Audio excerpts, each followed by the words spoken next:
mask, I see no fear.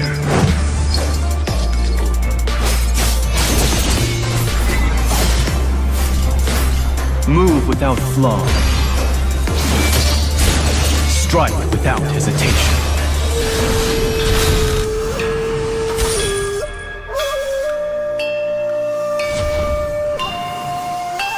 I shall enjoy all the worldly things once my vigil is over.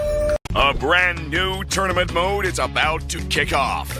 Welcome to the MLBB Rising Open.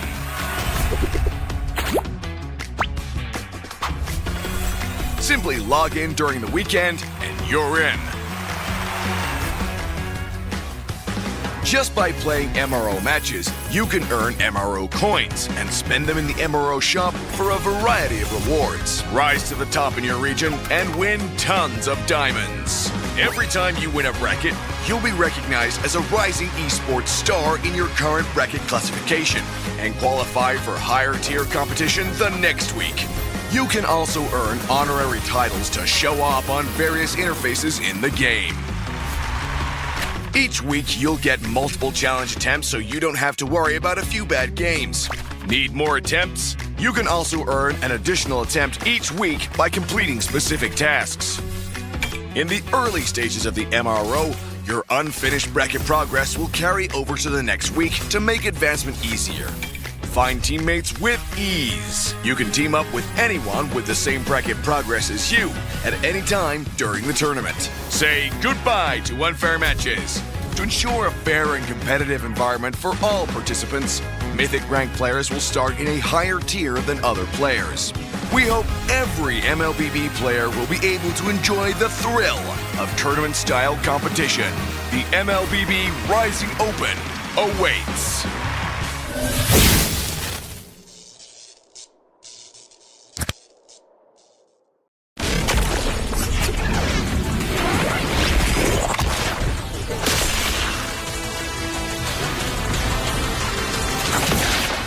Strike first and without mercy.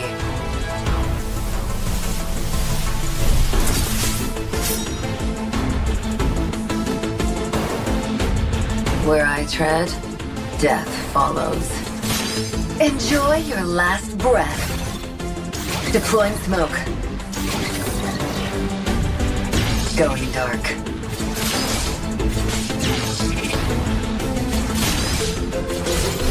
War is my trade. Death is my craft. Backup plan? I am the backup plan. My destiny is what I make of it.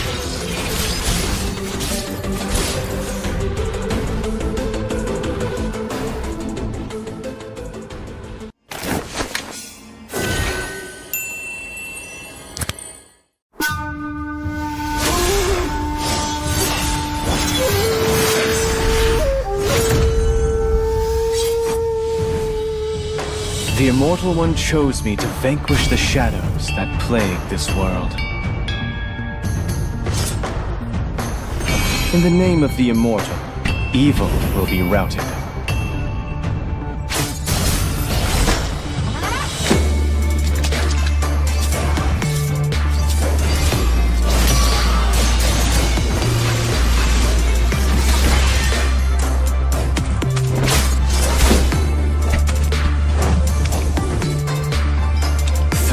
Mask, I see no fear.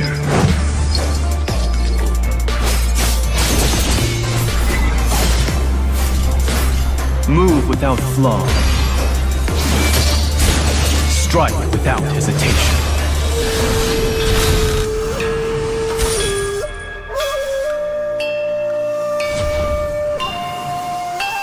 I shall enjoy all the worldly things once my vigil is over.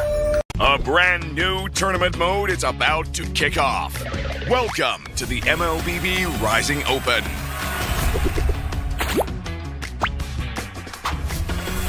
Simply log in during the weekend and you're in. Just by playing MRO matches, you can earn MRO coins and spend them in the MRO shop for a variety of rewards. Rise to the top in your region and win tons of diamonds. Every time you win a bracket, you'll be recognized as a rising esports star in your current bracket classification and qualify for higher tier competition the next week. You can also earn honorary titles to show off on various interfaces in the game. Each week, you'll get multiple challenge attempts so you don't have to worry about a few bad games. Need more attempts? You can also earn an additional attempt each week by completing specific tasks. In the early stages of the MRO, your unfinished bracket progress will carry over to the next week to make advancement easier.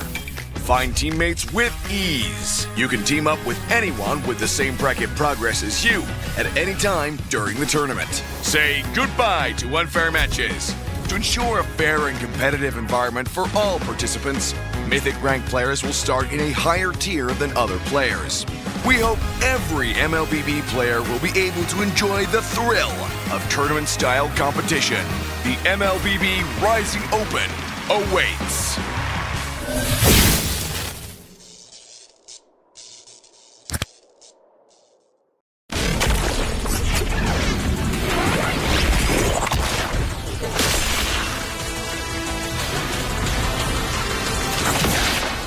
Strike first and without mercy.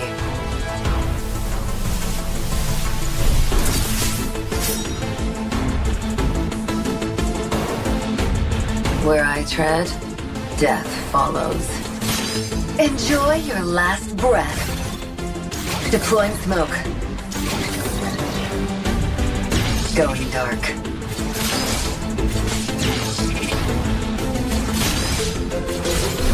War is my trade. Death is my craft. Backup plan? I am the backup plan. My destiny is what I make of it.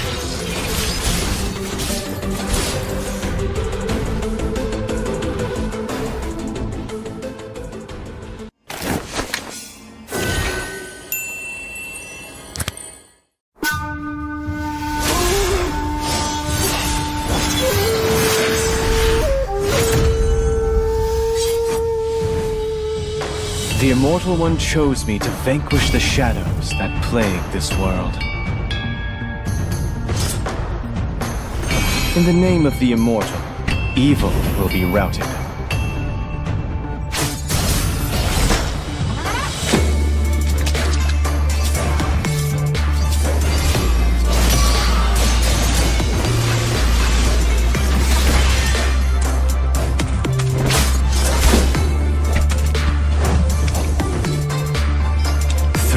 Mask, I see no fear.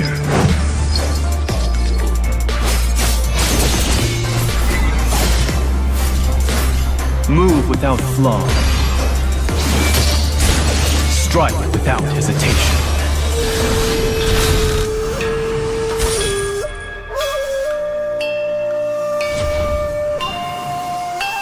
I shall enjoy all the worldly things once my vigil is over. A brand new tournament mode is about to kick off.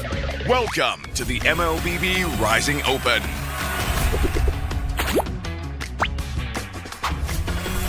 Simply log in during the weekend and you're in.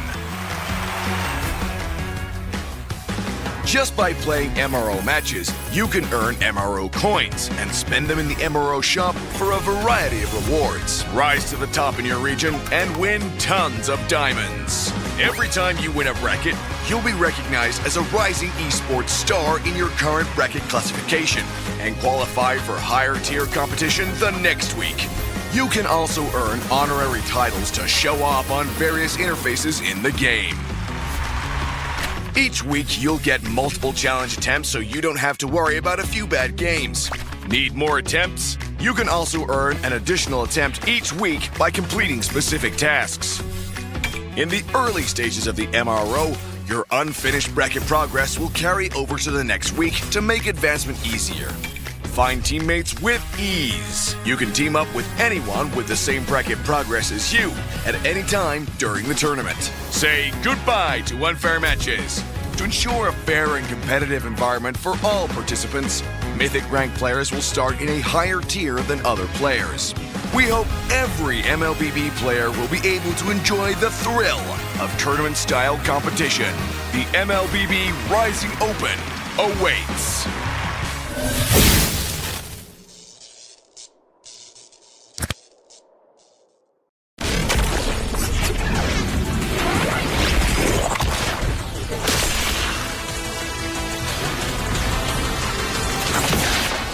Strike first and without mercy.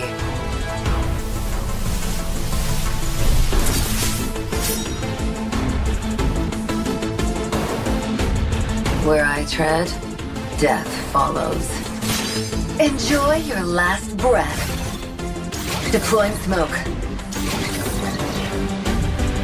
Going dark.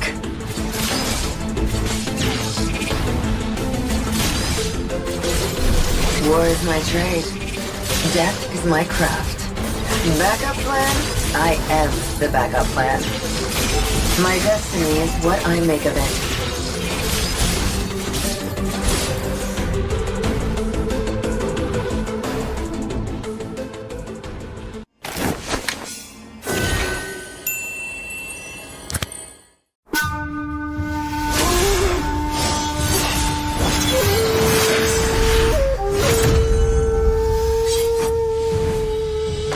The Immortal One chose me to vanquish the shadows that plague this world.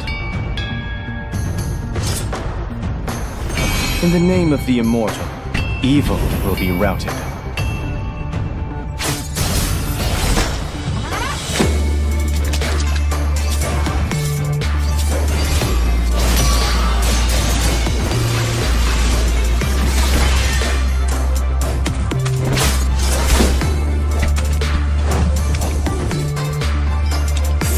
Mask, I see no fear.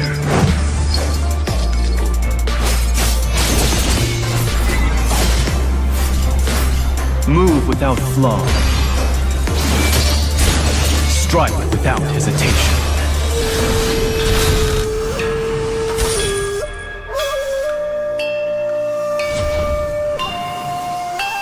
I shall enjoy all the worldly things once my vigil is over. A brand new tournament mode is about to kick off. Welcome to the MLBB Rising Open.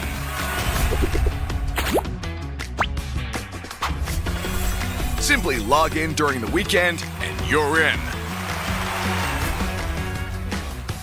Just by playing MRO matches, you can earn MRO coins and spend them in the MRO shop for a variety of rewards. Rise to the top in your region and win tons of diamonds. Every time you win a bracket, you'll be recognized as a rising esports star in your current bracket classification and qualify for higher tier competition the next week. You can also earn honorary titles. Good evening, everyone. Welcome back to JOYTIME CUP. The joy is here again because look at that, black and white going up against Step Bros, and casting in this match will be your boy Fredo casting alongside your boy Ray. Hello, Fredo. Bare log became celebrated now with his hit video. Anyways, let's see what these teams have in store for us today, because this is the lower bracket and we've already progressed to so many games, and I feel like they've already seen each other's playstyles and matches, and especially Step Bros, you know, they are a team that many people are aware of. So let's see how black and white pairs off against each other, and even the bands are black and white. I like that. Yep, Ben's looking good so far. Along with that, we all know, you know, the Chow has been the most popular hero in the entire JOYTIME Cup. So let's see if the Chow gets banned out, or will we be seeing another Chow being picked up here by either side. For now, very good bans coming in. Definitely the Hadith is such a ban-worthy hero right now after the recent update. The dashes are just so quick and the amount of damage he can deal is insane. So yeah, banning out the Hadith is a very good thing, which is done here by black and white. But what will they be picking up for their first pick? That is the thing that we need to see now. Will they be going for the Chow? What do you think? They miss out a ban, or is the ban not coming yet? I'm sorry. But if that's the case, they should probably go for Granger still, because I feel like he's still one of those marksmen that is just holding out the meta effectively, and it will take some nerf or perhaps another hero to just overwhelm him at this point. So we'll have to The immortal see. one I mean, I chose feel me like to Granger should be vanquish the there. Man, what do you shadows think? that plague this world. I feel the same. I mean, the Granger could be picked up here. Swivel! Swing! And it should be a very good first pick. Flash! But of course, you do have the Not counters of bad. Granger still remaining open. So to counter the counter, you have to pick some counters, you know. My Counter mission structure. is to protect Okay. lives. You basically have to think 5 steps ahead. Like, if we pick this, they'll counter. Okay, they're not gonna think about anything. They're just gonna lock in on that Fanny, the hero that gets used to be countered by everything. But these days, she terrifies so many people. Let's see. The nerf did hit her a little bit, but I feel like still manageable. She's still a menace. Her cables and cut throat still have a lot of damage. So let's see the confidence will be paid off or not. We are seeing Time to the drop fight the of the beat of the Mikasa. clock. There's not the cart titan, it's the horse. Yep, it is the horse being picked up here. Along with the horse, I would have liked to see the Matilda, right? The Matilda could do a really good job here if it was picked up, but of course, we'll be seeing the Experience the jungler euphony being of locked in by Step Bros. They suffering. don't want to leave the Joy open, but I do feel like Sand rises when I the give Joy the could have word. been picked up later, right? I mean, you Yeah. don't really want to be picking up the jungler, so you could have went for the Joy later, but now the fact that you have the Joy on the other side, it just opens up the possibility of picking up the Granger along with that, which is the Sand Boy here, the surfing, what to say, Sand Surfer, I would say. Yeah, Sand Surfer guy. This guy, Khalid, is going to be picked up here. And of course, the CC still remains open, and CC could be a viable choice even for the Fanny here. Does the Fanny actually get countered by the CC's ultimate? Yep. If she gets connected to someone, she Hope cannot will cable find a anymore. way. So Even when all is it is a forlorn. very good counter. CC effectively counters almost all the assassins, if I'm not wrong. Even Hayabusa cannot use the Ugi Shadow kill when he is, linked by that Pavitra Rikta Dahaga. What am I even saying? But yeah, I think, just like you said, to counter the counter. I think Step Bros is doing effectively that because this is a best of 3 series, and I feel like Step Bros is holding back a little bit because as a team, right? If I was Step Bros right now, I would have probably thought that I should probably pick up Granger, but I think that's why they are the pro players and we're casters. That's the difference because I feel like they're thinking a little bit ahead. If they pick Granger this game, Team Black and White might be figuring out that Granger is a possibility, and because of that, it might get banned in the next match. I think they're keeping that possibility open, and also basically want to do what you said. They want to counter out the Granger themselves. So it feels like Black and White will keep the Granger open for the next game, and we might see the snowball only into the second game. But this time, they want to see if they can counter out the Granger. But at the same time, it's a gamble. all It's the a risky injustice in the gamble, world. and I want to see if it would pay off. But theoretically, Joy can easily close the distance with the Granger. So let's see.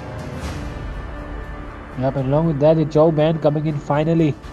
The ban or pick hero in the JOYTIME Cup has always been this Chow, and we'll be seeing it getting banned this time around with from Black and White. And along with that, it's going to be Step Bros who are going to ban out the heroes. I definitely smell a mage ban coming in, so I think it could be a Yve here. But I think the Yve should be an easy prey for the Joy. So what do you think should be the ban coming in? Will it be the Valentina?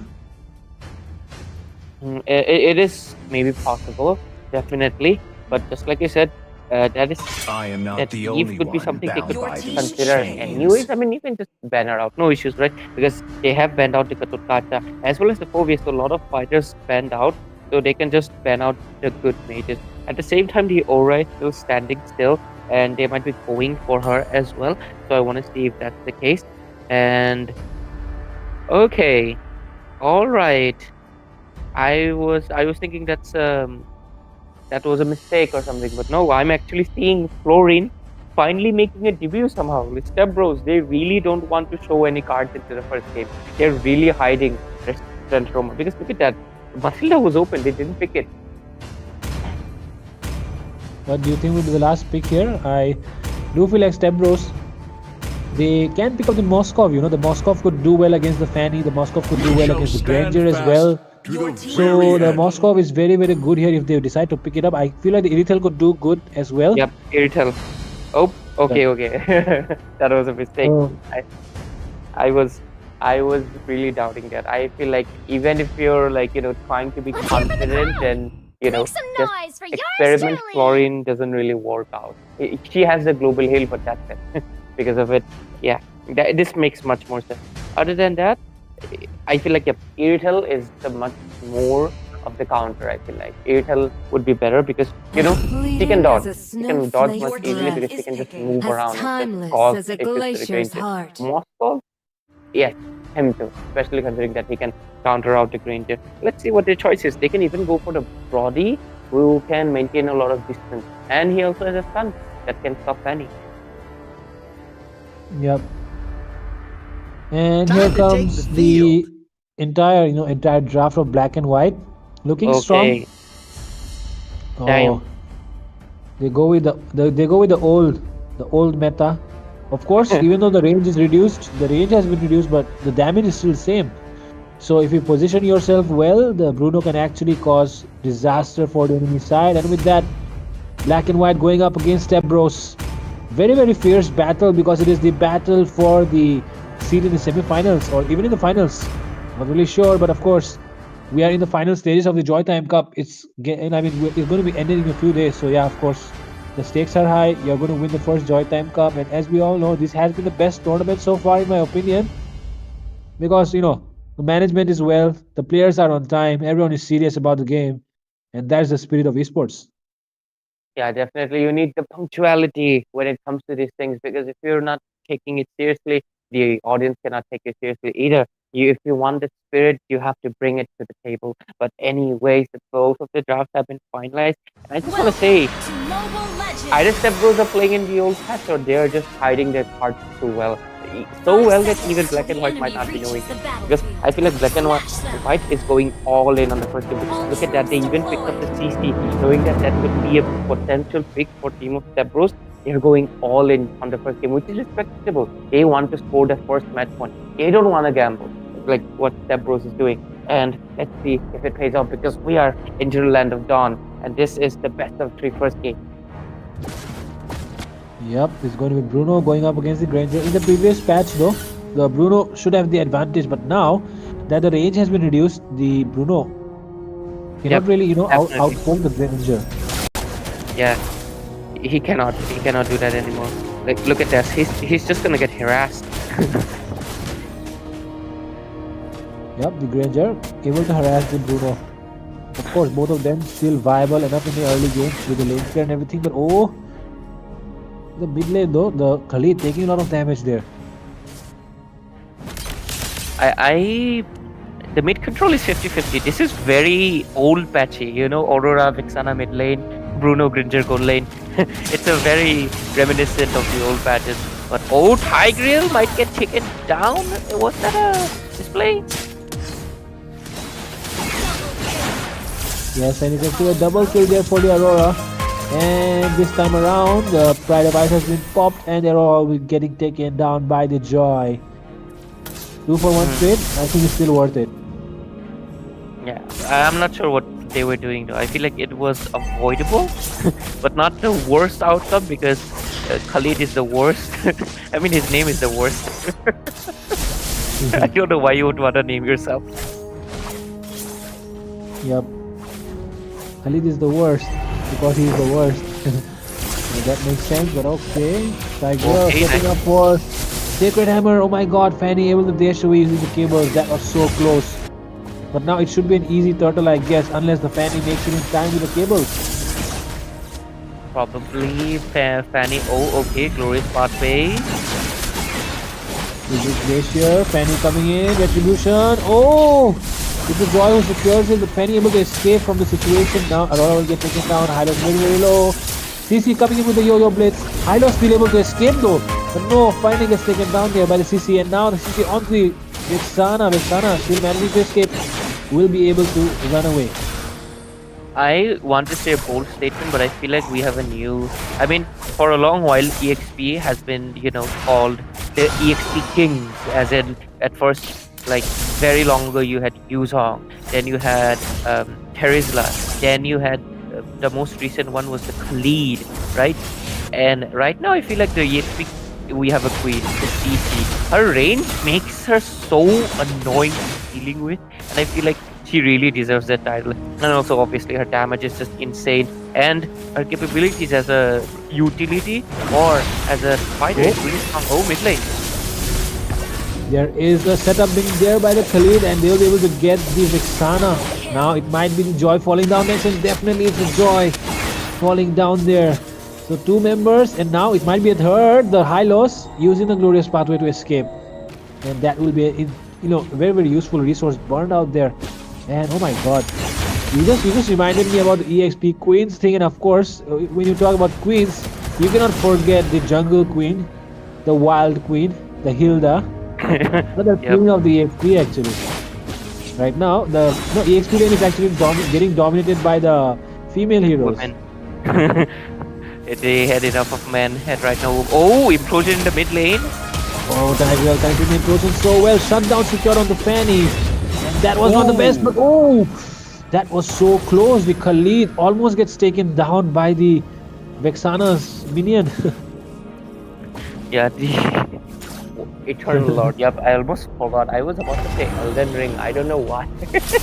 But anyways, the turtle is up. This is the second one. Joy secured the previous one. Let's see if Penny is able to secure it. But no, I feel like he will be a little bit too late. It already. Oh, what? The Ranger! Oh my god, that was. I mean, even I did not expect that actually. But now look at them. They go in. Revitalize being popped up along with the Glorious Pathway. But they'll be taking down only the Hylos there. And oh my goodness, what was that? The Ranger was actually targeting the gold crab, and it felt like he was not going to go for the turtle, but he went for the turtle with the Rhapsody. Sorry, with the Death Sonata, and he got it. My reaction was basically Joy's live reaction. Oh, these mages, damn, they're just fighting it out. But anyways, my reaction was definitely what Joy felt. This is why you have to be careful when you're playing Jungle. You cannot take it lightly. Oh, okay, bot lane. Now Penny will come in with the cutthroat, and Bruno will get taken down. That's a good kill right there. Securing the gold laner. Helping the gold laner out. Oh my god, though. This is a very, very early curtain call being used there, and that is why the CC will be taken down there by the Joy. And now the Joy, continuing his pressure into the jungle area, will be using the Retribution, taking a small creep away. Small steal, of course. Now he might be paying the price, and Fanny takes away another one. Junglers fighting up in the jungle area. Yep, doing jungle business. I just realized Joy doesn't have a good, even a spectral skin. She only has an elite one. Damn. Come on, developers, give her one. Especially considering how much meta she is everywhere. Not just this tournament, like everywhere. I mean, this is Joy time, so Joy makes sense. But yeah, Yep. she deserves the skin. Anyways, the score is 8-4. Okay, what was that Frigid Glacier? But it does land. Yep. Joy! Fanny will be coming in. Oh my god! Fanny cutthroat onto somebody else. But he will be getting the kill there. That was a very, very good use of cables. And it will be 2 kills for the Fanny, 1 for the Aurora. Bruno might be next. Oh! Look at that horse getting frozen there. I screamed horse. Horse getting frozen there. Of course, they will be able to defend the mid lane, but this should be the third turtle, and it should be going into the hands of Fanny unless the Fanny decides not to go for it. And yeah, they will definitely get the third turtle. And that is what I mean. I mean, the first 2 turtles you can definitely leave them out, but the third turtle is very important. If you can't take it, you get a huge amount of gold actually. Yep, right away, 1.2k. Yeah, and with that, oh, Sacred Hammer, worst, almost getting taken down. This, I was just about to say, but somehow Bruno won it out. Oh, wait a second. That Bruno is he. I remember this player. I remember. I remember you, Bruno. Don't worry. But anyways, hopefully they can laugh it off and do something about this game, because they are kind of losing the momentum. 4k goal lead and 30-5 score at only under 8 minutes, and the Lord will be coming up around 10 minutes or so, and because of that they really need to do something, because okay, Granger has 360 stacks, good stack ability as well. Oh, Bruno doesn't get caught. Oh, does it? Yep, that is a very, very important kill, because the goal laner has been taken down. But there might be a flicker implosion play coming in, but it will just be the Sacred Hammer, and now the Granger just taken down. Fanny rises to the feet. Fanny dealing a lot of damage, but is it enough to take somebody down? He uses the cut throat as well, but onto the wrong target, and nobody will be getting harmed with that on the enemy side. Black and white really struggling, even though they had the farm lead. Yeah, that bot lane, it was a struggle, but they're still leading with 4k, so they're still in a little bit of a comfortable position. They also have 2 turrets compared to 1 on the other side. Oh, is that a rough decision? I'm not sure. Oh my god. What? Able to sustain all that and still able to come out on top. Oh, that was so unlucky there. Vexana arriving at the worst timing for Fanny. And Fanny will be taken down, but I did not really expect him to actually kill somebody there, but that was really good. Yeah, Now, definitely. oh, Sky Piercer building up those stacks. This Granger is going to hurt like hell, especially when he reaches a level 12. I just find it kind of ironic. Okay, just to mention, Joy missed that retribution and Granger stole it. Right. If you look at the name of their mid laner.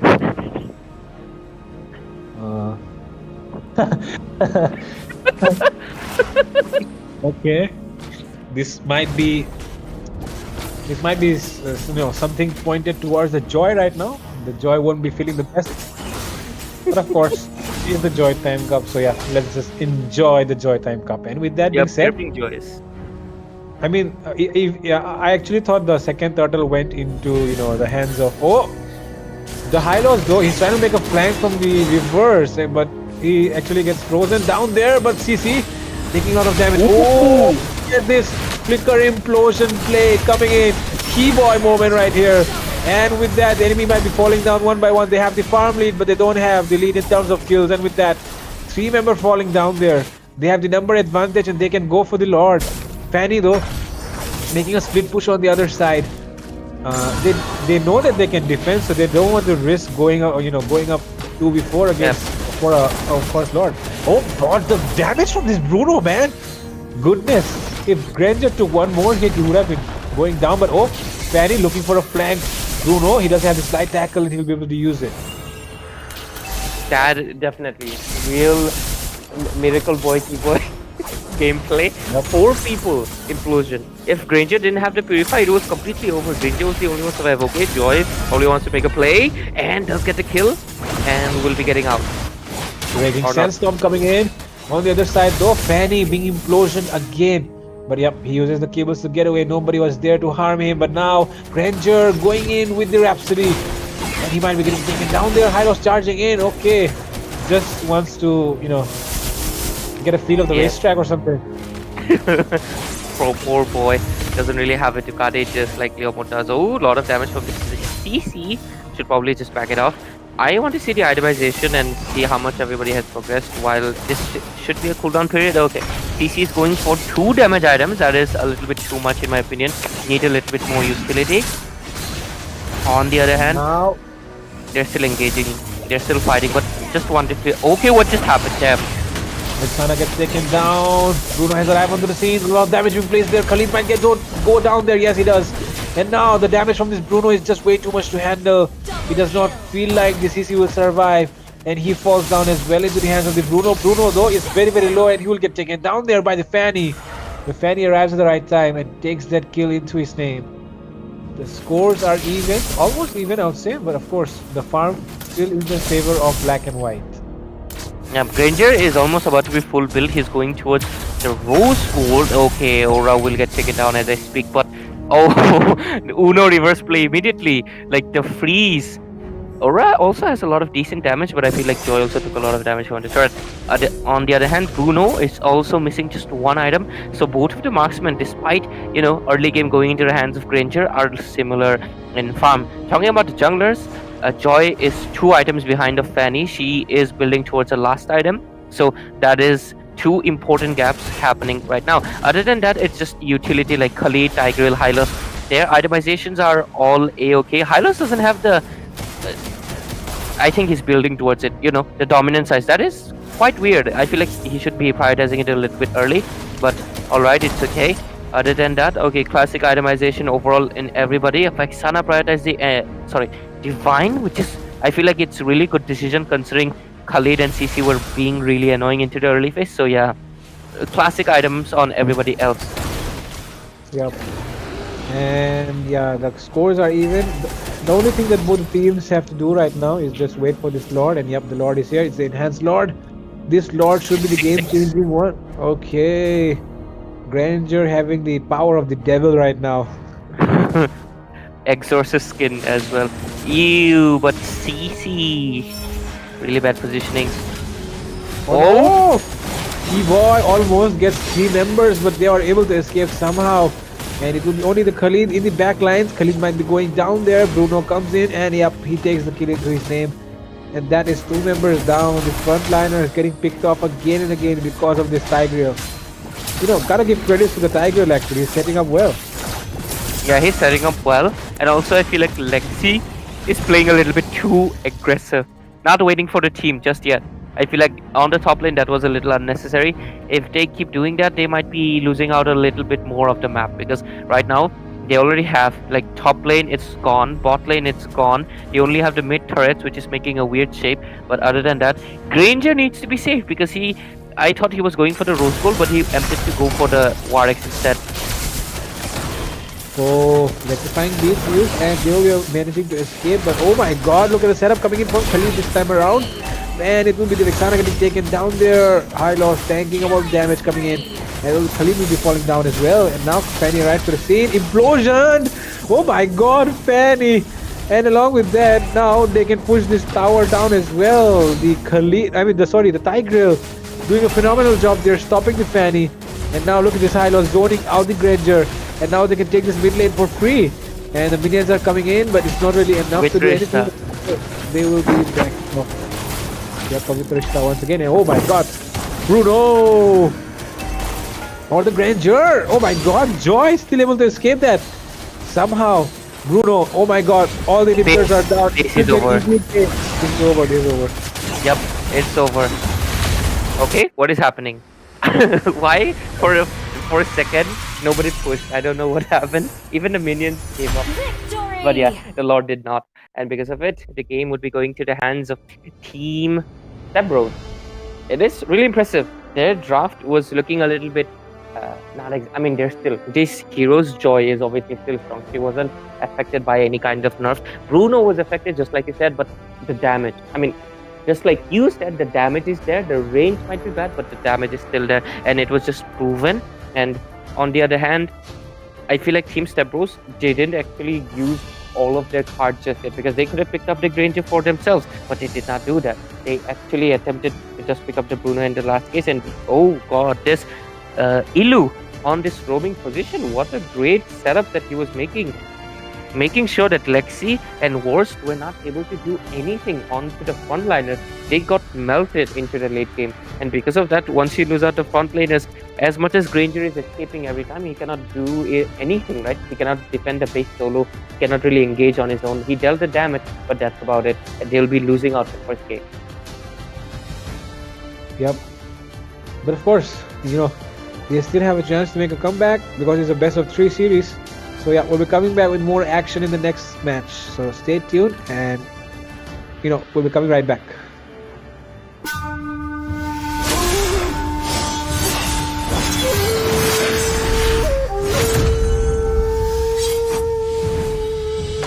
The Immortal One chose me to vanquish the shadows that plague this world.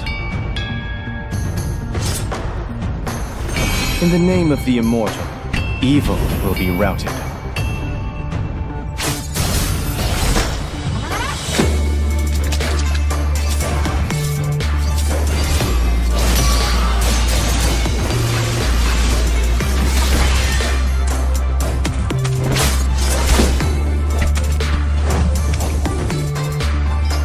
Through this mask, I see no fear.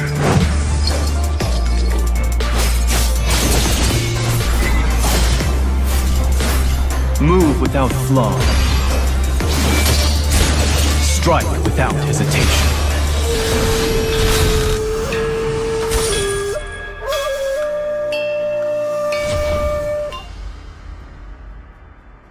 Ladies and gentlemen, welcome you all back to the Joytime Cup. Butterfly is This is the born second while match all between heat Step is Bros and Black guarded. and All White. lanterns Step light. Bros, did a very good job in the first match, and they were able to take the victory. Now Black and White will be trying to make a comeback, but will it be possible? Will Step Bros be able to make a clean sweep happen? We'll be finding out real soon in this match. And casting is once again your boy Fredo, casting alongside Ray. What's up, Fredo? Actually, I need to check the views you have on your video. Guys, support him. Definitely. Hey, Time to drop Joytime the Cup was beat of the mentioned there. clock. Maybe you'll mention too. And any in anything. Okay. Anyways, getting straight into the game. Step Bros and Black and White. We just saw the performance Step Bros were able to do. They did not use up all of their cards, in my opinion. I believe because I felt like they could have went in for the Granger, who was much better pick, but they were able to overwhelm him. But let's see what happens in this game. Can they clean sweep and just show that they are the stronger team overall, or Team Black and White will also just testing out the waters? And the question will be answered soon in this game. Anyways, we are already moving into the ban phase, and I'm seeing similar bans coming in from Step Bros already. Again, they don't want to deal with Zushin or Sicilian, which is understandable. And Black and White have learned their lesson. They don't want any joy business coming into this game. Yep. And with that, let's see what the next bands will be coming in. Of course, we did see, the Joy performing well, and we did see the Fanny doing good as well. Those The two, I Immortal mean, One as the chose me junglers, to they did a vanquish phenomenal the job. And even the last shadows game, that plague the this Bruno world. did a very good job, right? So even though it does not really deserve the ban right now, but the Bruno was able to out damage the Granger in the team fights, because of course the Granger relying more on skill and auto attacks. You don't really need to aim them, but you need to aim your skills. So because of that one factor, I think the Bruno actually deals more DPS as compared to the Granger. Definitely. Let's see what happens. Anyways, the ban is almost over, and we're going to be seeing the pick soon. Is to protect See what lives. they're going to be picking up, because I'm curious. Step Bros, damn, they really love the horse, man. They really love the horse, and I can't blame them. The horse is majestic. Of course, majestic, and it does its job very well, right? I mean, these days EXP laners, they're just used to bait the skills and use the sandbag in the tank as a tanky front line. And high loss of with his high HP, he does the job very well, and that is why Step Bros have been loving to pick up this horse anytime it's available. The Granger will be going into the hands of BNW again, and I want to see what is their response to him. Are they just going to pick up the Bruno, or they're going to proceed with the Eartal? I mean, I feel like Team B, Black and White, is definitely going to be banning out the Bruno if it's still open. But is that an Eve I see right at the beginning? Okay, no, that was a Khalid. Oh my god, this is the full-on deja vu from the previous game. Like, they're picking the same heroes. Yep, same heroes, could be the same outcome as well. Of course, we don't really want to see that happen, because of course we want to see an intense match, right? We want to see both the teams fighting head on head. Things getting interesting, things getting very close. Where anything can happen. One mistake could turn the entire tide and stuff like that. That makes the game interesting. So yeah, let's see what's going to happen. Oh, we see the Gato Kacha being picked here. Two really tanky front lines. The Granger cannot really meld these two tanks quite easily, right? You need a lot of items before you can do that. So I feel like this is are my domain. Ooh, Kadita. I hope it's a sure Kadita. I would really love to see a Kadita. And if Ilu is playing the Kadita, it would be a Rome Kadita, but that doesn't make sense, does it? Because, it's the mid lane Kadita, because they already have two front laners. But back to the point, I feel like this is the bait. This is the bait the Step Bros have created into the first game, and they proceeded to make Black and White, take the bait again, because they pick up the Granger, thinking that Step Bros might be picking it up because it's a hero that they don't want to give it out. But at the same time, just like you mentioned, they pick up two chunky, tanky heroes. And right now, how can Granger stretch through them? Even into the later phases, the defense would be too high up unless Granger is absolutely snowballing like from the minute one. I feel like the chances are quite less. There is a good escape this time though. Matilda was left out open right under the noses of Team Step Bros. And I want to see what would be their response, because with the Matilda, they'll be able to dodge the AOG. And I forgot Kadita's skill's name, but yeah, the water showers. Yep, the rough waves, right? The rough waves. They will be able to escape that. And of course, Matilda, right? Matilda, any hero you pair it up with any hero, it just becomes so much better because of the dash, because of the healing, the shield, the mobility. I mean, what is something that Matilda does not give you, except wins? I mean, sometimes you cannot really win because of the Matilda, right? You might be losing some games as well. But of course, it will be coming in handy in this game. Let's see though in the second phase, what do both the teams ban out? Oh, it will be Irithel here. Irithel, a very good ban actually. But oh my goodness, I see the Harith has been left open here. See value in Harith me? not picked up. Your team is You banned. should. How do you think, Ray? Harith has not been picked up here. They prioritize the Granger instead. I feel like Your team is I feel like banned. Black and White is a little bit stressing themselves out because in the first game we saw they banned out the Harith. So what's happening in this game? Like Harith is open, so you guys can be picking it up. But I feel like they are thinking the same way I am, and they are taking the bait.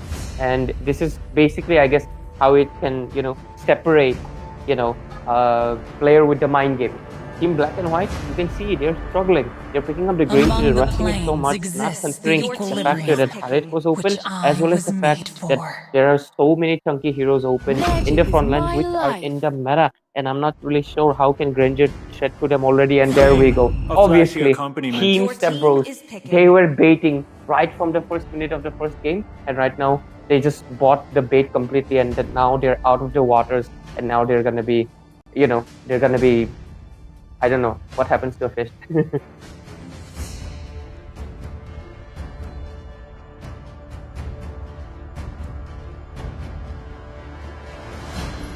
Damn, I feel like Fredo went to cook some fish, but don't worry, guys. I'll be, I'll be here. But basically, okay, Fredo, what happens to a fish when Might you not be a take the bait? lightning man, but I do know my Well, trade. either if you're a fish, then either you get caught in the net and then you get cooked. But of Yep. course, you can cook somebody as well if you're a shark or something. You can eat them alive. True. Okay. So if you're yeah, a let's see. shark. Let's see what kind of fish are we going to see here. And of course, you do have the Ling here going up against the Granger. The Ling direct is a counter of the Granger. So let's see. We have hope. Okay, this time it's hopeless red tree. Okay. I like the interesting. nameplays. I like their nameplays. Guys, I'm not laughing by the way. I'm just calling Harith's name. Yep. And with that being said, we're already heading into the land of dawn. Very, very good Yep. draft coming in from both teams.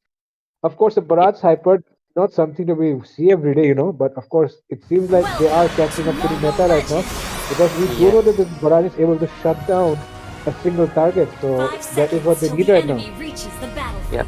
Smash them. Fredo, hope you don't mind. Your voice is coming a little muffled. Please check it out. And on the other hand, we have.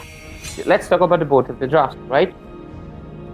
A lot of countering things. Like you have the Ling, who easily counters out the Granger, but at the same time, you also have the Matilda, who can easily help survive the Ling. So that is something. On the same hand, the same question, the QUATER easily counters out the Eve, who will be in a vulnerable position, but they have the Matilda for it. Bharat, not a hyper you'd see most of the time because he doesn't have the mobility, but the answer is again Matilda. And I feel like Matilda has a lot of weight on her shoulders if they want to win this game because she is the root of all systems. But at the same time, that is something that Step Bros knows. And they might be just taking her out every team fight because after all, she is a support. She is not a tank, and she can be the easy target, the easy prey. So let's see what happens into the game.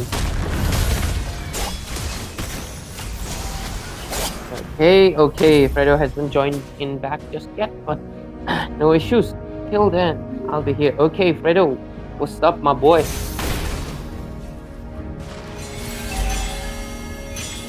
Chalo. Looking at the it's much situation. It's much better. Okay, Bharat's already level 4 right now, and Ling is still level 3. That's good actually. Good start for the Bharats. Let's see though if he's able to take the turtle or not because hopeless red 3. I think he took the charge in his own hands after the retribution miss. Yep. But top lane, let's see. Damn, this Gatot skin is so good. Like, I'm loving it. Might be my favorite skin after the revamp. But anyways, the turtle is gonna be spawning in right now, and both of the junglers, they're around the turtle pit. Let's see who gets it first.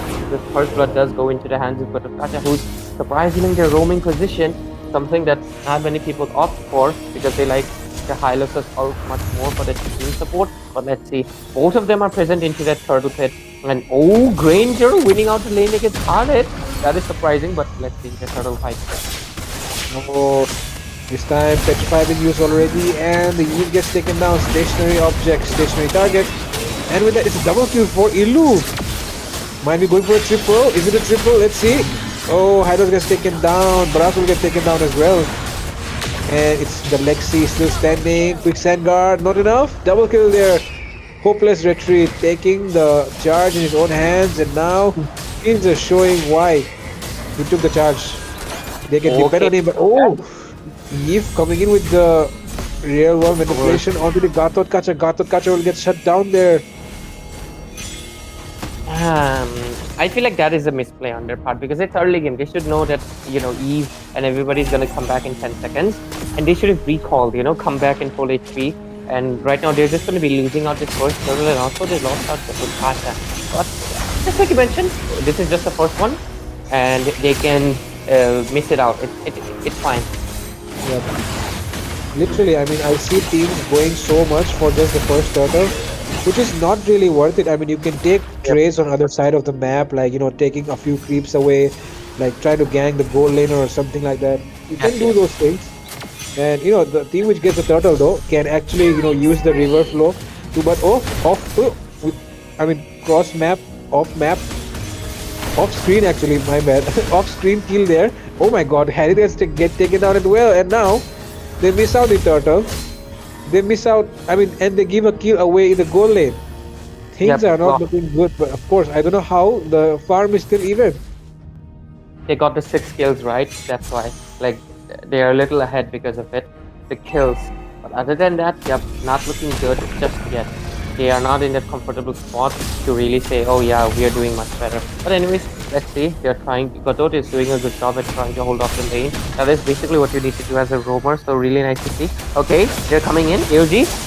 Beautiful AOG being there, but that's not really connect on to anyone. Matilda will be going down as well. Was playing the, like, not playing the best actually. And now Ranger uses the flicker to make the escape. But of course, this tier 1 will go down in top side.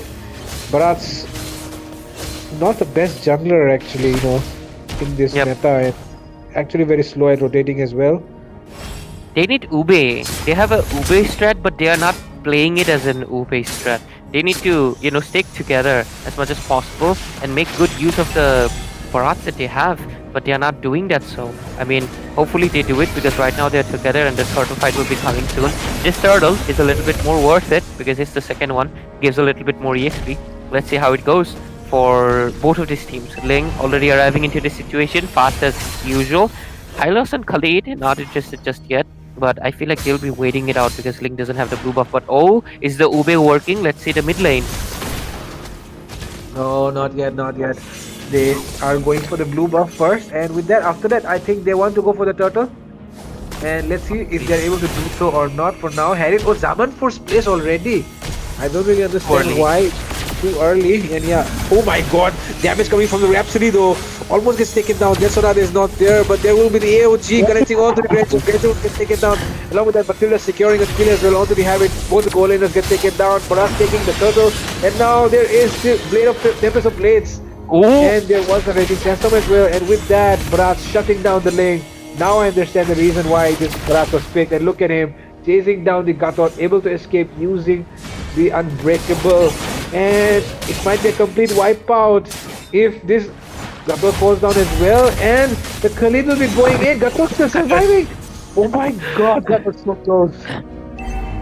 The regen from his Unbreakable passive really worked out well for them, but 10-8 score, and the turtle goes into the hands of the Barats again. And it is funny, I was talking about fishes who gets eaten, but it was the Ling who was the fish and got eaten by this dinosaur. And right now, the buff even might get stolen. No, he gets it. Glorious pathway. Yep, and with that, Bharat getting chased down, still taking a lot of damage. Where is the Matilda? Matilda should have saved him, but Matilda don't really know where she was. And Matilda not really in the best position. And now look at this. AOG connecting as well. 3 members AOG actually. Oh my god. Worst gets taken down once more. Eve might get taken down as well, but there is the Granger taking the kill onto the Hylos. And with that, that is a successful defense, I would say. Kind of. Yeah, I feel like Matilda needs to up the game a little bit, or the name would would be too much of a justice. You don't want to do that. Worst, you want to play the best. I hope you're the best. But anyways, team, what was it? Yeah, black and white. They're slightly leading with the turrets as well as the gold because they did get the 2 turtles, 2 turrets, so it makes sense. But Granger, you better be safe. Let's see. I don't having. Oh. Yep. Yes, it's an easy kill for the lane, and he'll be retreating back to the Finch boys. No sweat, indeed. And with that, let's see on the top side though, there is a commotion happening. We might be seeing potential fight. The Khalid not really aware of the presence of the Harriet, and now he might be getting taken down. Harriet dashing left and right, and the Bharat's taking a lot of damage as well. Glorious pathway being placed. AOG will come in, but the crowd control immunity is there, but they are outnumbered. Yves will come in with their RWM, but it's not really enough to do much damage, and Worst gets taken down once more. Ranger arrives late to the scene, but does he have enough firepower to take down the tanky front lines? He's still dealing a lot of damage, but I don't think it's enough. Skypiercer will not get triggered. And with that, Khalid forced to retreat, but Granger will be taken down there. Harriet cooldowns are really low. He can pop off those skills really quick. And with that, it's a successful attack, and now they can take the Lord as well. Lot of things going in favor of Team Stepbros. It should be a clean sweep if they can make it happen. Definitely, very impressive work from overall Team Stepbros.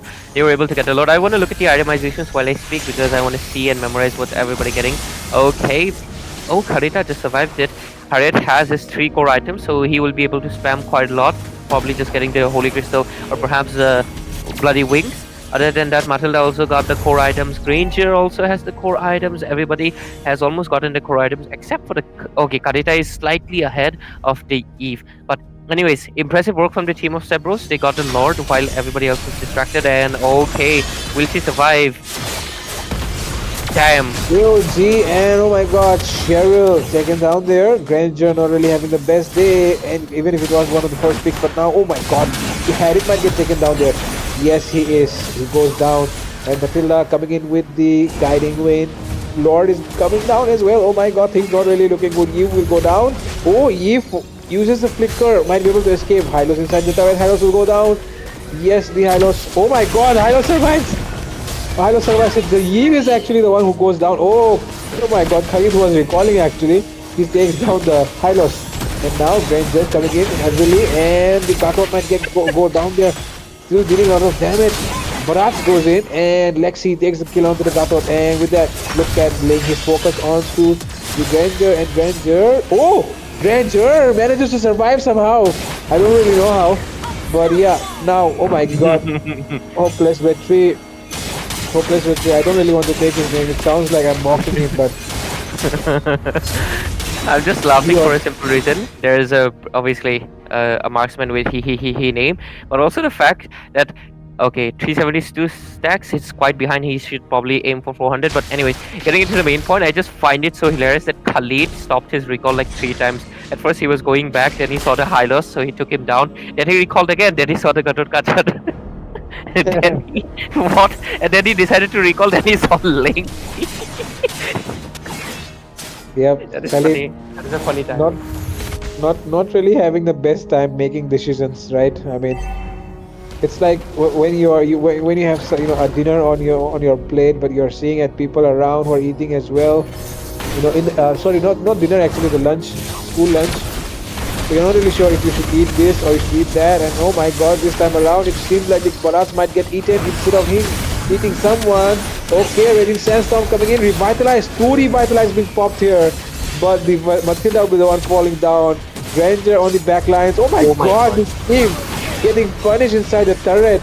Khalid will be taking a kill, but it's not enough because 4 of his teammates are down, and they might be able to end it right now, but the Khalid, will he be able to do enough? Stepbros on the hunt. They have two super minions right now. And Khalid trying to bait them away, but is it enough? No! Four much people, he HP. cannot really tank all that damage, and with that, it should be an easy game for Step Bros. And they have won the series 2-0, and they will be the one advancing to the next stage. Victory! Impressive gameplay overall. Team Black and White, great efforts, slight mistakes into the draft phase.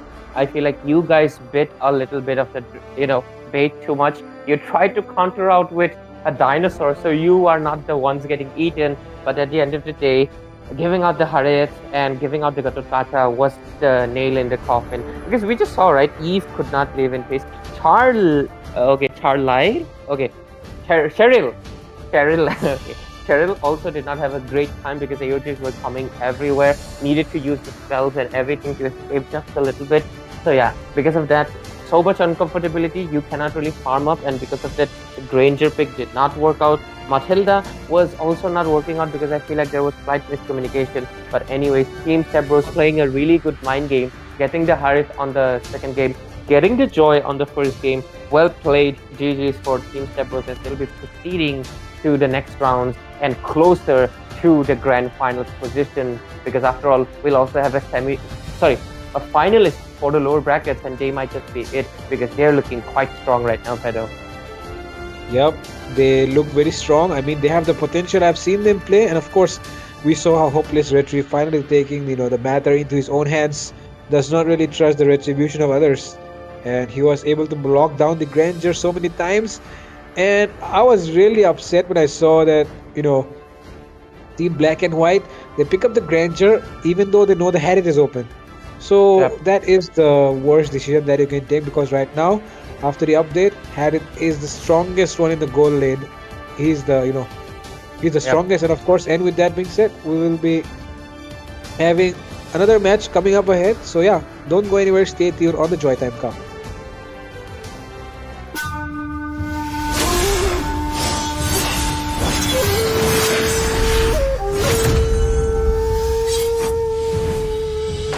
The Immortal One chose me to vanquish the shadows that plague this world.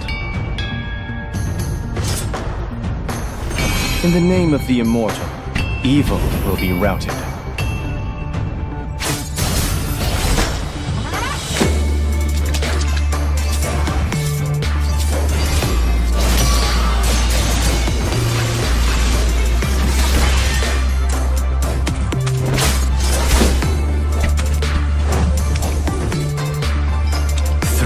Mask, I see no fear.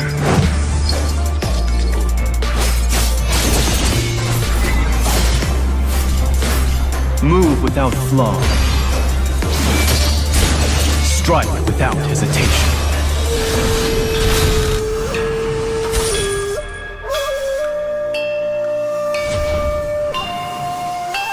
I shall enjoy all the worldly things once my vigil is over.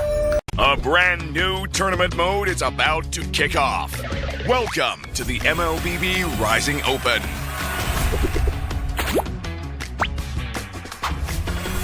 Simply log in during the weekend and you're in. Just by playing MRO matches, you can earn MRO coins and spend them in the MRO shop for a variety of rewards. Rise to the top in your region and win tons of diamonds. Every time you win a bracket, you'll be recognized as a rising esports star in your current bracket classification and qualify for higher tier competition the next week.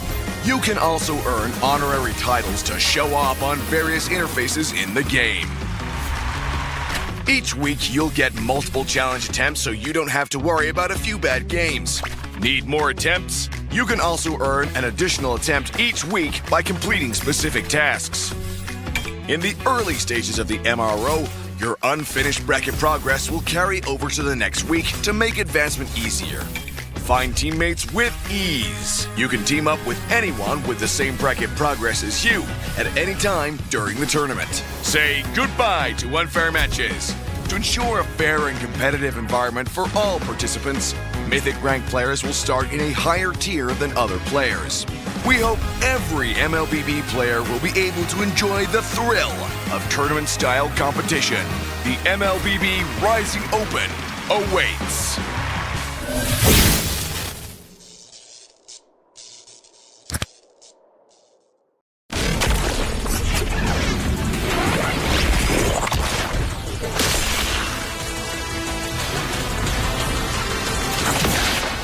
Strike first and without mercy.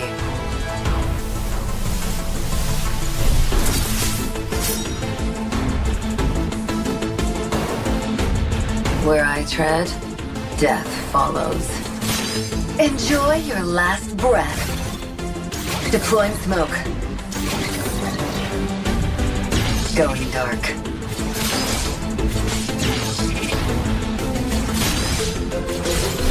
War is my trade. Death is my craft. Backup plan? I am the backup plan. My destiny is what I make of it.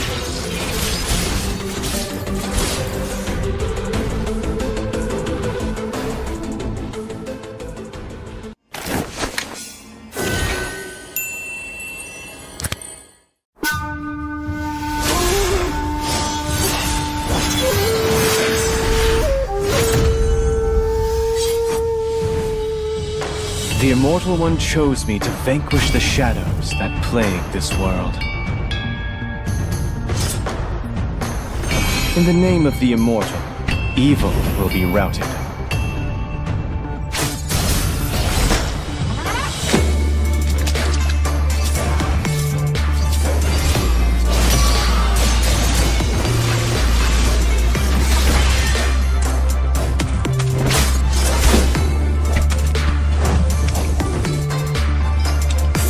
Mask. I see no fear.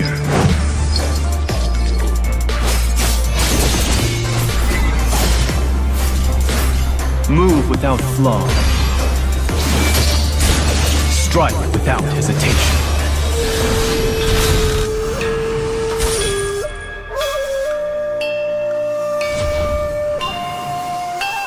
I shall enjoy all the worldly things once my vigil is over.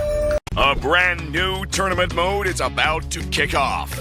Welcome to the MLBB Rising Open.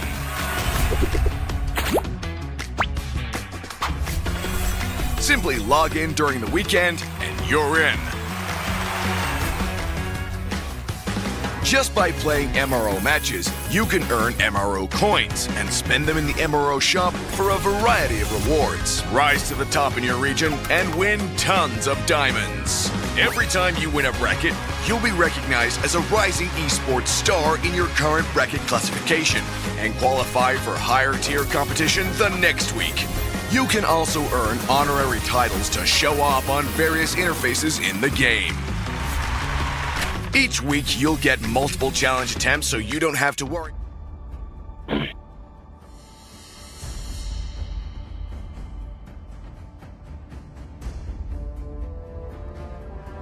Mute.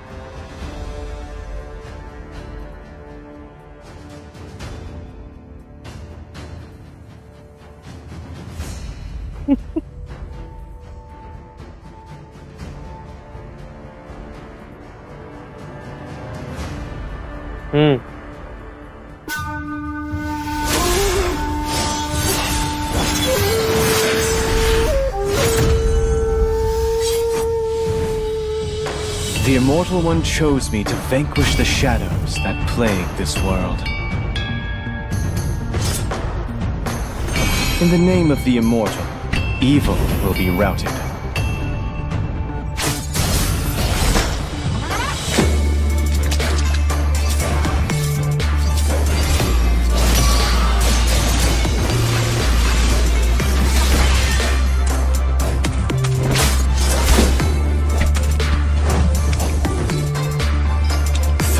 Mask. I see no fear.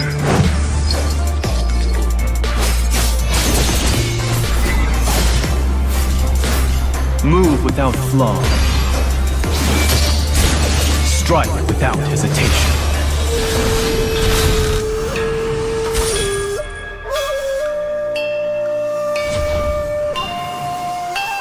I shall enjoy all the world.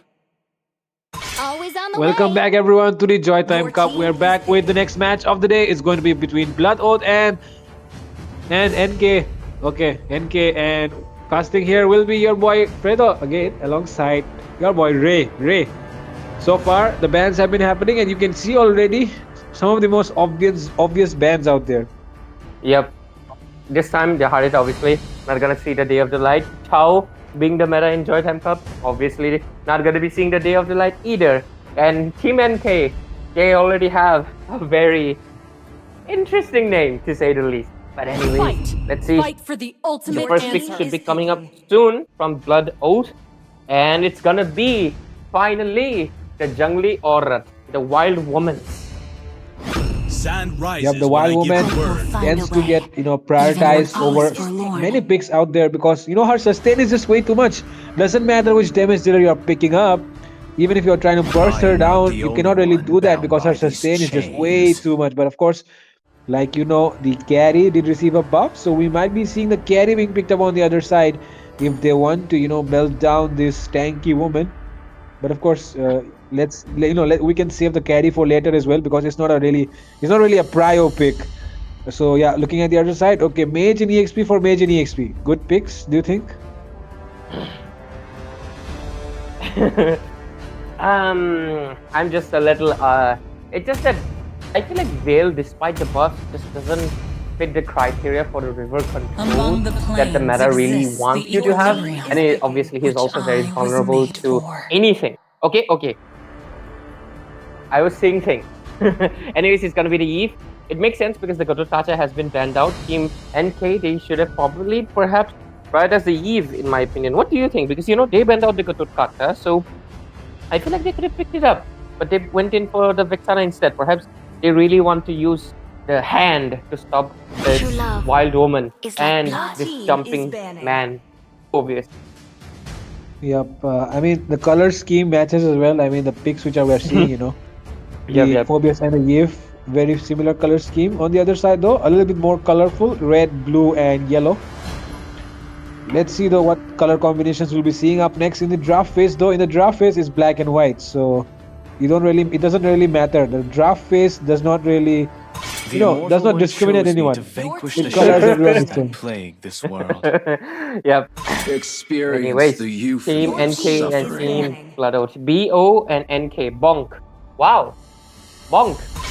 That is nice. Anyways, moving into the second phase of the ban section, we are already seeing the Granger coming into the ban as well. Damn, Blood Oath really doesn't want any contest onto that gold lane, as well as the fact that they respect the Joy. So both of the teams paying respect to all the lanes. You can clearly see EXP, jungle, gold, mid. So they are aware of the meta. They are aware of the meta very well. Let's see what happens in the last two picks. Yeah. Your team Let's see what happens in the next ones. For now, we see the bans have already taken place in the second phase. It's going to be the Moskov, Granger, Joy, Suyo. Very, very obvious picks. I mean, bans, I should say. And okay, NK picking up a very, very safe jungler, but picking up the Bane means you're not really having the option to escape. The mobility is not there. You don't really have the Matilda as well, so it should be a concerning thing, I would say. So what do you think about this Bane pick? Yeah, I mean, there's no Matilda, so you don't have the mobility. And you're competing against Nolan. I always forget his name. Sometimes I forget names. I'm sorry about it, but yeah. You're competing against Nolan, who's a nimble and fast assassin. And okay, Combination. I don't want to say the other word, but yeah, father-daughter are going to be coming into the Land of Dawn together. I've been waiting to see this for so long, actually. No, the team has tried. So Blood Oath, I respect you for bringing the family relationship into the game. Let's see how strong is your bond, because he left for milk 20 years ago. Let's see. And NK, what is going to be your last pick? Because I feel like you still have a lot of options. The Airtel is open, and so is the carry. And I think carry would be good, kind of, because of the fact that you can melt Phobius and this Hilda really easily. Let's see. Oh no, they go in for another interesting, very interesting, at least. Team NK They're really breaking all the conventional rules for what is considered the meta. Because look at that. Yep. And it's looking really good so far. The picks have been looking so good on both sides. The draft has been completed. Melissa picked up. Do you think the Melissa will be working good here? Of course, they do have tanky heroes, but Melissa not the best tank killer actually. Yeah, definitely.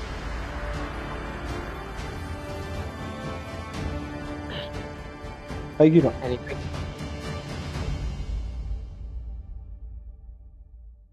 No. Not mine.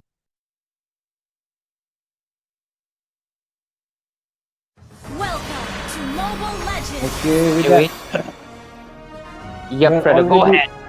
into the land of dawn is going to be the father-daughter combination Smash them. for the first time, which I'm witnessing actually. I've never seen this, happening before. The father-daughter combination going up against the deadly monster, the deadly octopus. Let's see if the octopus is going to use 4 rounds for the father and 4 rounds for the daughter. Or are we going to see them, Hey yo, doing something else? hey yo, hey yo.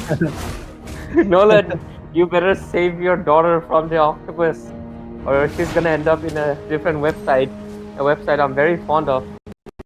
But anyway, we're already into the land of dawn. And oh, good job for the Hilda is going into roaming position. Good job providing the vision. Carmilla is also there. But yeah, I feel like Melissa will be winning out in the poke. Oh, what was that? Vexana so aggressive. Missed out the deathly cast completely. And there's the heal coming in to compensate. But yeah, Melissa will be winning in the poking department. But about the damage, I'm not really sure. If we're being optimistic though, if there is a really good Curse of the Blood, and then she throws out the puppet and the darts, she will be able to deal sufficient enough damage because she's going for the very confident spell that's the Inspire. So let's see what happens. Yep, let's see if it does, go as planned as they thinking. Okay, Melissa. Melissa. Okay, taking the goal away from Angler and actually showing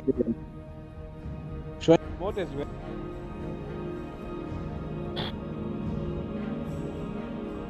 Look at this situation, man. Everyone just, waiting for the right timing, waiting for somebody to, make a mistake. Yep, nothing much going into the game just yet. But if you're talking about the game plan, it's very simple for the hands of Team Bloodout. They want to make sure that Nolan creates the gap for the Lela to get farmed. And Hilda, she's just supposed to rotate the map as fast as possible to make sure that Lela gets the opportunity after Nolan creates it. But how much, we'll know the answer soon. But oh my god, he actually gets taken down. Lela, you better stay safe. Yep. And now the deadly octopus approaching onto the turtle, but of course there is the raging sandboy, raging sandstorm coming in. Oh my god, it will be, completely shut down by the wild woman. And with that, the Bane still going on the turtle though. He's surrounded by 3 members, and Vexana gets the turtle there. And oh my god, Vexana takes a kill. Vexana takes a double kill. Vexana might go for a triple right now. Can go for a triple. Oh, just misses it out by a little, and Nolan trying to take that. Oh my god. Oh my god, the Nolan could have actually killed the Vexana there. I don't really know why he could Energy issues. He wasted his retribution trying to secure the turtle, didn't get it, and he doesn't have the blue buff either. So yeah, no damage, no energy, no spell, and because of that, he just could not take down the Vexana, who's a little ahead as well and had the turtle shield. So yeah, because of that simple reason, I do respect him doing that. But yeah, he should probably farm up as soon as possible because he's right now quite behind. And right now 2 to 3 scoreboard. The goal lead isn't much just yet, only 300 gold. But oh, Eve, what is that? Oh, not Eve, Carmilla. Oh, destruction rush almost connects there. The angle was right, but the Carmilla stepped away from that, and now we are seeing the enemy all lined up in the goal lane. I mean, everyone is focused so much on the goal lane. Makes sense actually. But oh, look at this Vexana aggressive gameplay coming in. Revitalize force out as well, and like I said, not the easiest target to take down. This Hilda. And now Curse of Blood might be coming in any time, and yes, it does connect. And the damage plays is just way too much. And look at that, 2 people off the map just like that. And they'll be able to take this tower as well. No one wants to go for defending it, but it's a suicide that he's planning. And look at that, he goes down into the hands of the Matilda. Not the Matilda, sorry, Melissa. And Melissa will be able to take this tower as well. Damn, oh damn, like that. I was saying that if we're being optimistic, and it just played it out. And I feel like Blood Oath, I think they were not prepared. I basically told you, right, that House of the Blood connects into 3 people, and then Melissa connects her needles to 3 people, and the damage is just too much. That is basically what happened. I was not thinking that it would be happening, but it did happen for a simple reason. Layla exhausted her flicker a little bit early on, and the turtle contest is up, and already Layla getting chunked down so low. Team NK is actually into the dominating phase as they are right now leading the game. Yep, they're definitely leading the game, you know, in terms of fun, in terms of everything. And oh, Curse of Blood connecting on the 3 members this time, and look at the Raging Sandstorm coming in, and Phoebus will get taken down there. But now there is Eternal Guard, he's still dealing a lot of damage, and Hilda will get taken down as well. It's a double kill for the Vexana. There is a kill secured there though by the Nolan, and he will be able to make the escape using his shadows or whatever, the fractures. And yep, now he decides to back off, but Vexana still wants to go for more. Really impressive gameplay from the Carmilla so far, like really well done, good job. But oh, Melissa, what is that positioning? But okay, gets away, no issues. Oh, not enough range, not enough range. You know, one thing is that Melissa is a marksman that is kind of unaffected by the malefic gun, because most of her damage is from the puppet, and the puppet doesn't get affected by any range. It already has its designated range. So I'm actually finding it funny that her position in the meta was not affected by the malefic gun at all, because it doesn't affect you. So let's see, how does it affect you? Oh, Bane? Bane, oof! Oh my god, the Nolan almost gets taken down there. That was so lucky. The Nolan very lucky there to escape that. And with that, the jungler gets taken down on the other side. They can definitely go for a gank towards the Melissa. The Melissa definitely the main target out there, because dealing a lot of damage. And now Phobias going in with the Punic Pursuit, and will be enough. Oh, look at that, like you said, Ray. The damage multiplication is insane, but it's a shutdown secured there by the Nolan. The ultimate was not really used on time, and that should do it for now. And they will be going in for this next turtle, I guess. Can I see the itemization? I want to see the gold difference. That okay. Lela has how much gold? 3.8k. Melissa has 4.8k. 1k gold deficit on the gold link. That is already quite massive. But oh, Carmilla, that is too excessive. You don't have vengeance. And right now, the turtle, will they get it? Nope. Oh my god. They are giving kills so many times onto the hands of this Layla, and this might be a disaster for them, because Layla getting kills means Layla getting farm, and Layla getting farm means I mean, you know, right? You know, if you know, you know. Yes. No, you know. Someone agrees. I can tell. Anyways, I think that's cost, because I literally just said Layla is like behind 1k, and I completely shattered. Like Layla just got a double kill, and that's gonna be giving her what, 400 gold, so she's gonna be coming closer to the Melissa's range of that farm. But okay, Bean is going for the damage. It is interesting to see.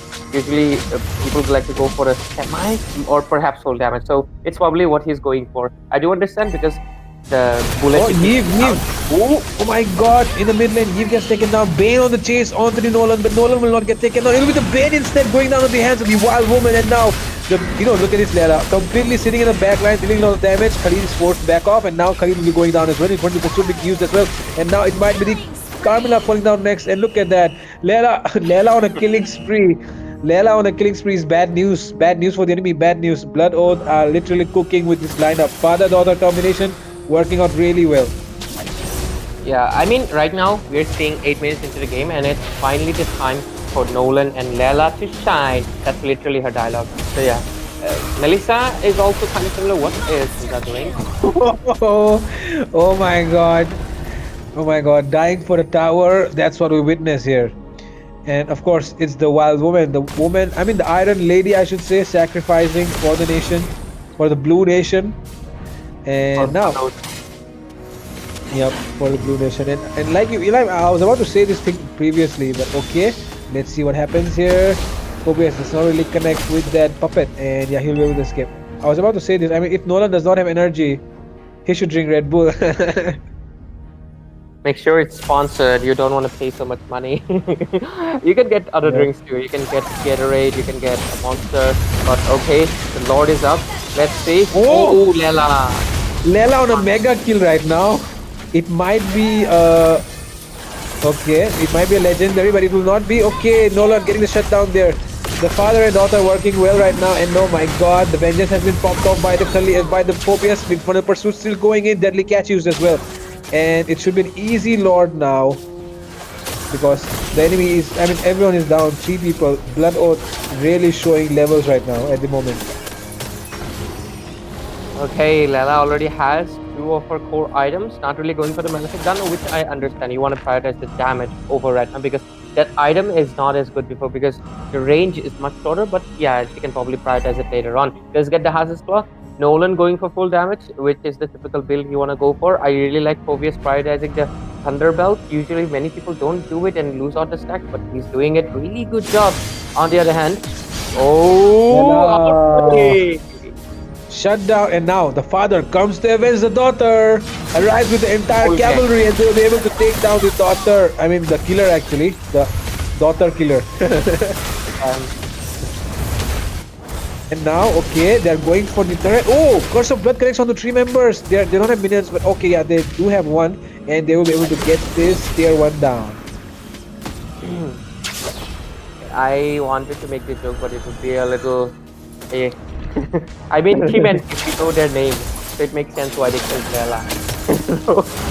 Okay. Anyways, 15-3 score, and if we look into the map, okay, it's interesting. Both of the teams have taken down the mid turret and top and bottom, so the turret amount is the same. Map control isn't in anybody's hands, it's literally 50-50. But on the other hand, the kills and the Lord and objectives does go into the hands of Team Blood Oath.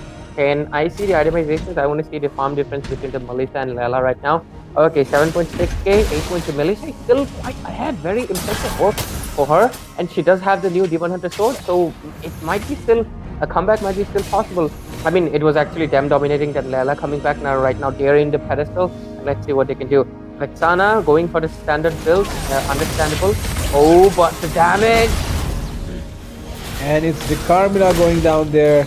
And let's see who goes down next. Of course, it will be no one. But of course, like you were, I mean, the reason why the Melissa still has a farm difference is because he got that shutdown of the Lela, which was so necessary because the Lela was getting farmed. And yep, she took the responsibility in her own hands. And Nobara Kugisaki coming out on top, being the, being the girl that she's supposed to be.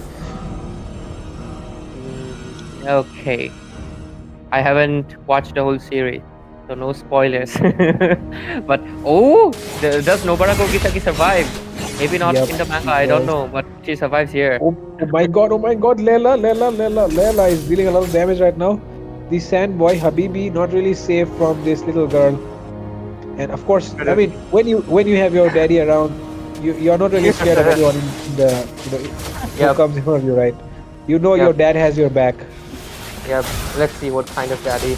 Anyways, the damage from the Lela is already impressive.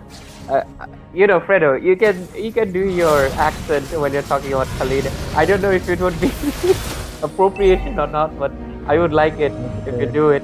But anyways, the Lord is up. It's 30 minutes, so it just means it's a luminous one. And good map awareness from the deep, was able to zone out. Oh my god, Lela completely. Oh my god, but she makes an outplay happen.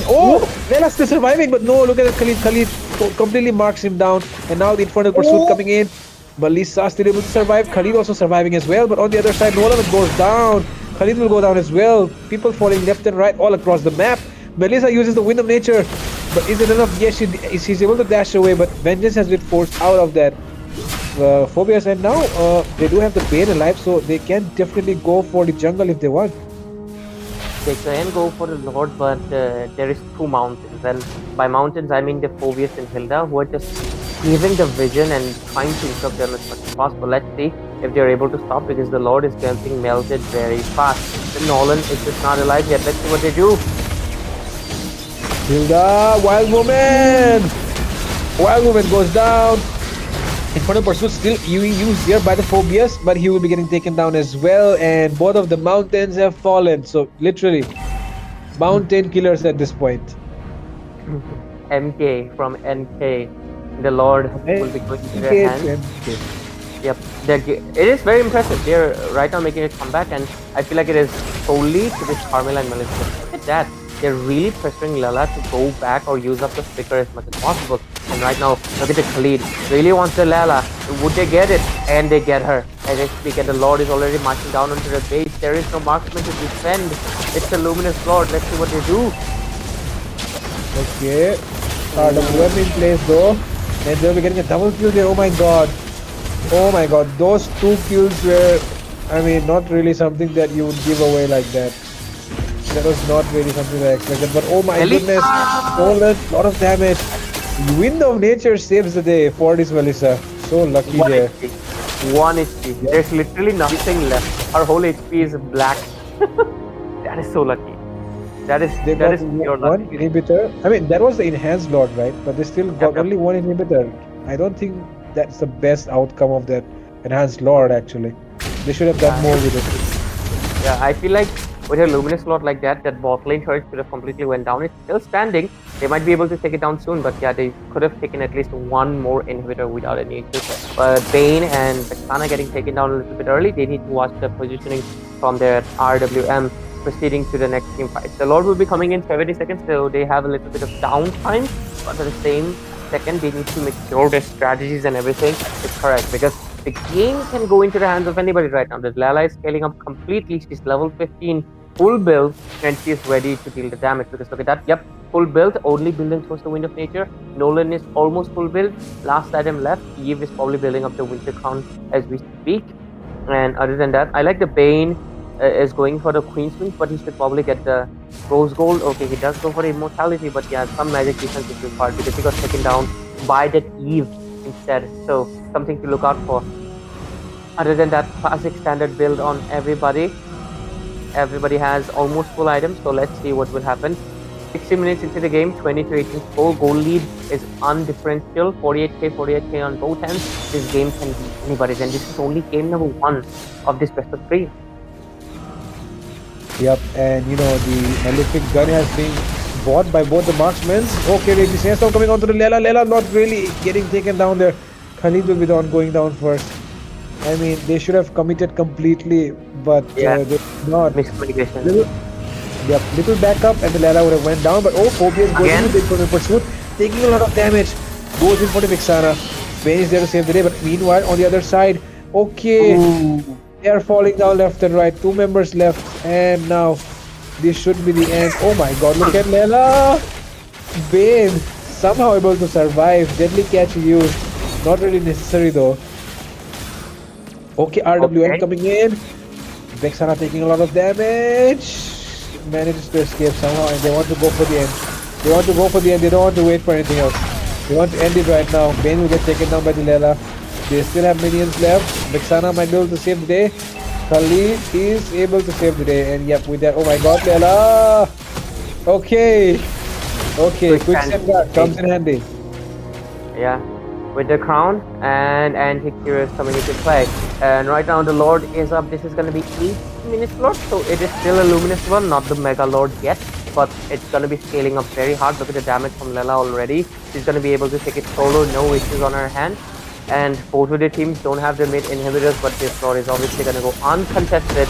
Carmilla does try to provide some vision, but it doesn't really matter at this point of the game. And it already looks like Team Blood Oath might be securing the game number 1, because right now I don't know how can NK come back from this point, because their base is in jeopardy. And look at the lane sync, it's coming really good. They're ignoring the mid lane and trying to pressure the other lane, but let's see if they're going to commit to it. Okay.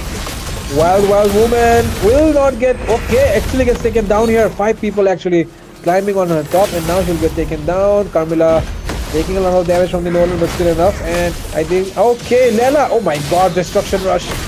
Infernal Pursuit as well. But okay, Nolan is not going down first.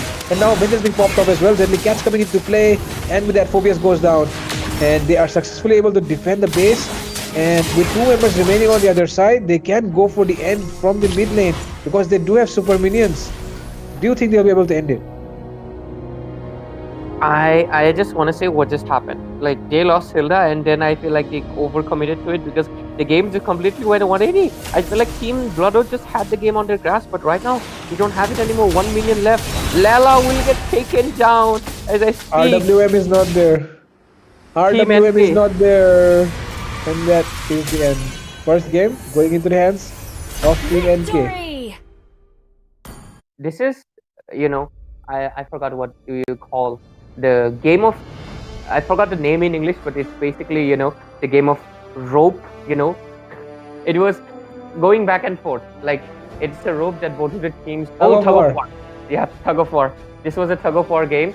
I was not able to see who was the winner at all. Every second it felt like, oh, maybe Lala is gonna win. No, Melissa's gonna win. Lala's gonna win. Melissa's gonna win. Every second they were tugging each other. But at the end of the day, Team NK were able to capitalize on the slight misplay that happened into the hands of Team Bloodout and completely turned around that Lord in a disadvantage for Team Bloodout as they secured the game number 1 in 19 minutes. Oh my god. This was unexpected. Even Bloodout wasn't thinking, I'm very sure. Yep, both of them were not really sure of each other, but of course the game played out so well, dragged on to 19 minutes, and of course in the late game the one who can sustain more always wins out the fight. And in the last fight, the one who were able to sustain more was Team NK. And with that being said, we'll be coming back with another match because this is a best of 3 series, so stay tuned on the JOYTIME Cup.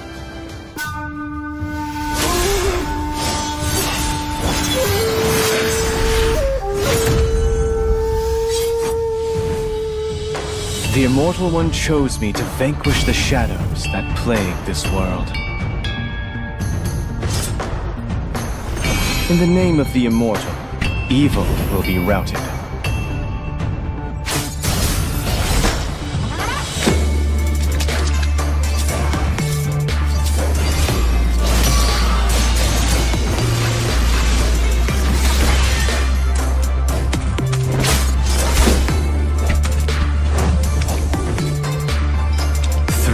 Mask, I see no fear.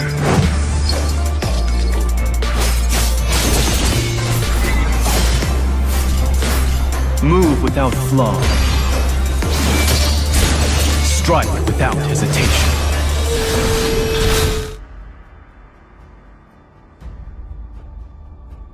Ladies and gentlemen, we did say short, and it was extremely short because we are right back in diving straight into game number 2. I don't know why am I speaking like that, but anyways, we are gonna be going into this game. This is the best of 3 series between Team NK and Bloodout. The names are in front of your screen, so you know what you mean. anyways, Your team getting serious into the point, Team NK was able to secure the first game with a kind of a tug of war game. It was anybody's game and Team NK got it.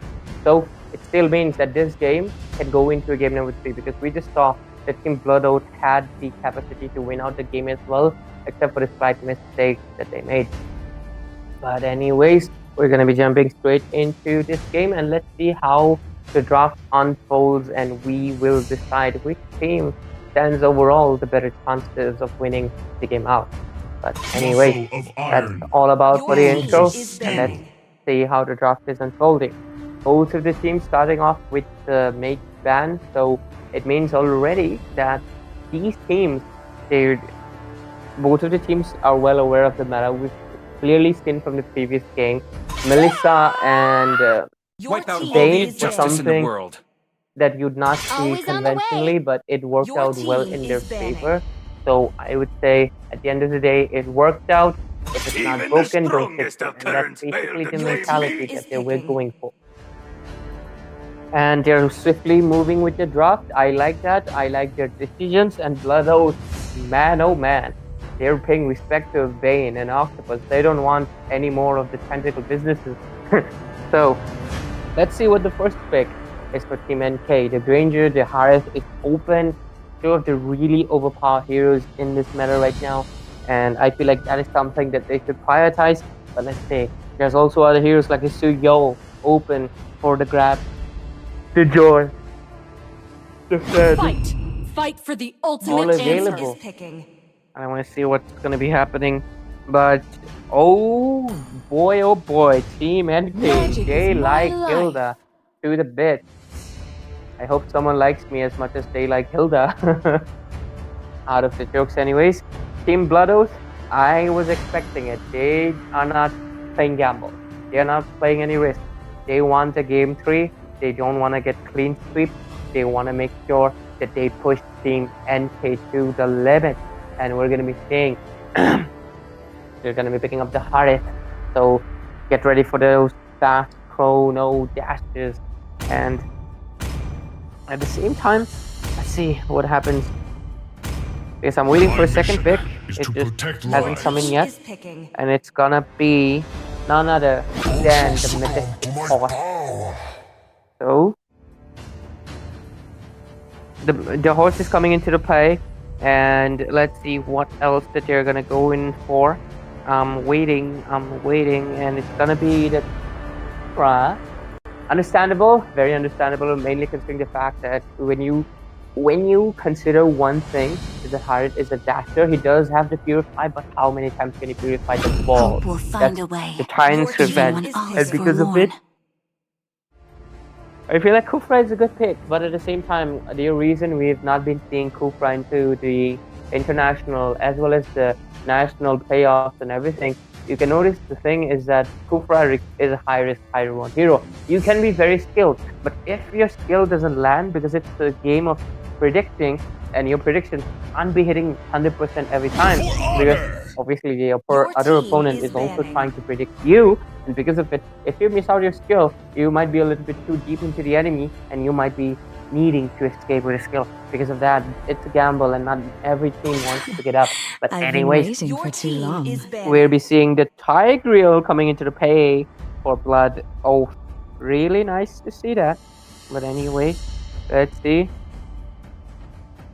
We're moving into the second phase of the ban, and we're going to be seeing the carry getting banned out, which makes sense considering they have 2 tanky frontliners. Don't want to get melted to the void, to the 5th dimension. The Immortal One chose me to vanquish the see what other bands shadows that that the plague teams have. this world. Right now, if you look into the composition, both of the teams have their tanks and EXP laners, so I don't think those should be banned out.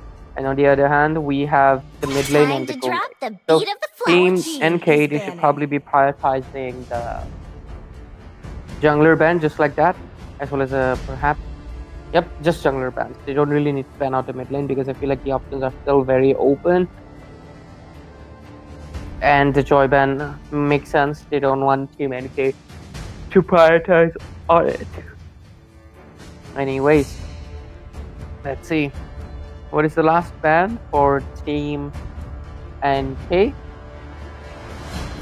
I'm just waiting it out, guys. I'm just waiting it out, and I want to see what they're going to be picking up. Let's see what is the hero. Who's it going to be?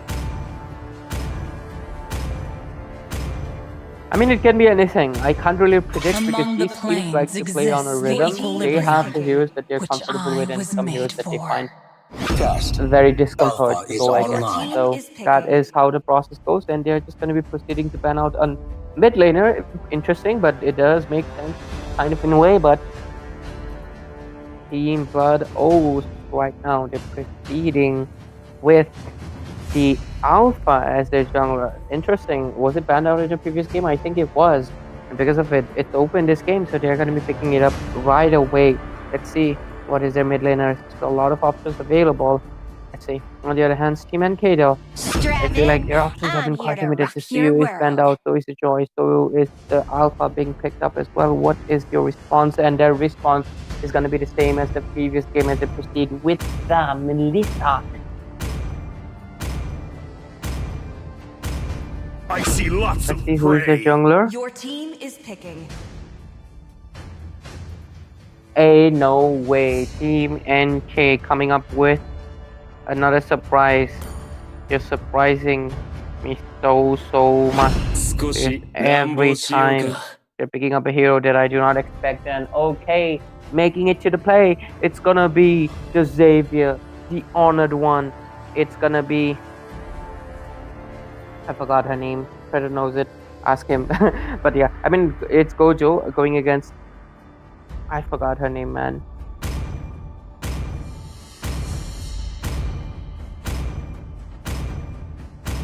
Anyways, the game's gonna be starting up soon.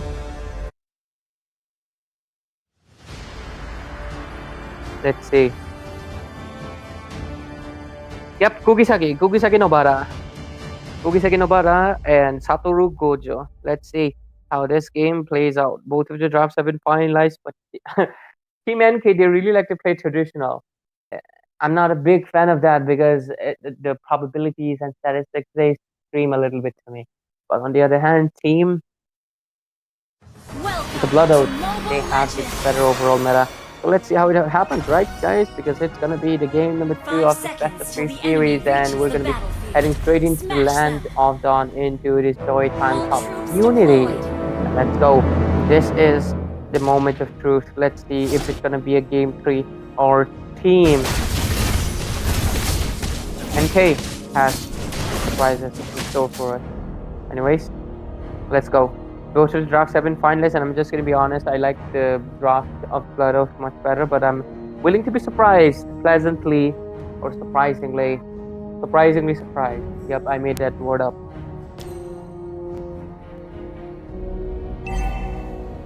Anyway, let's look everywhere into the map. They're focusing into the goal lane. Good job, because that's what you want to do. And on the other hand, we are seeing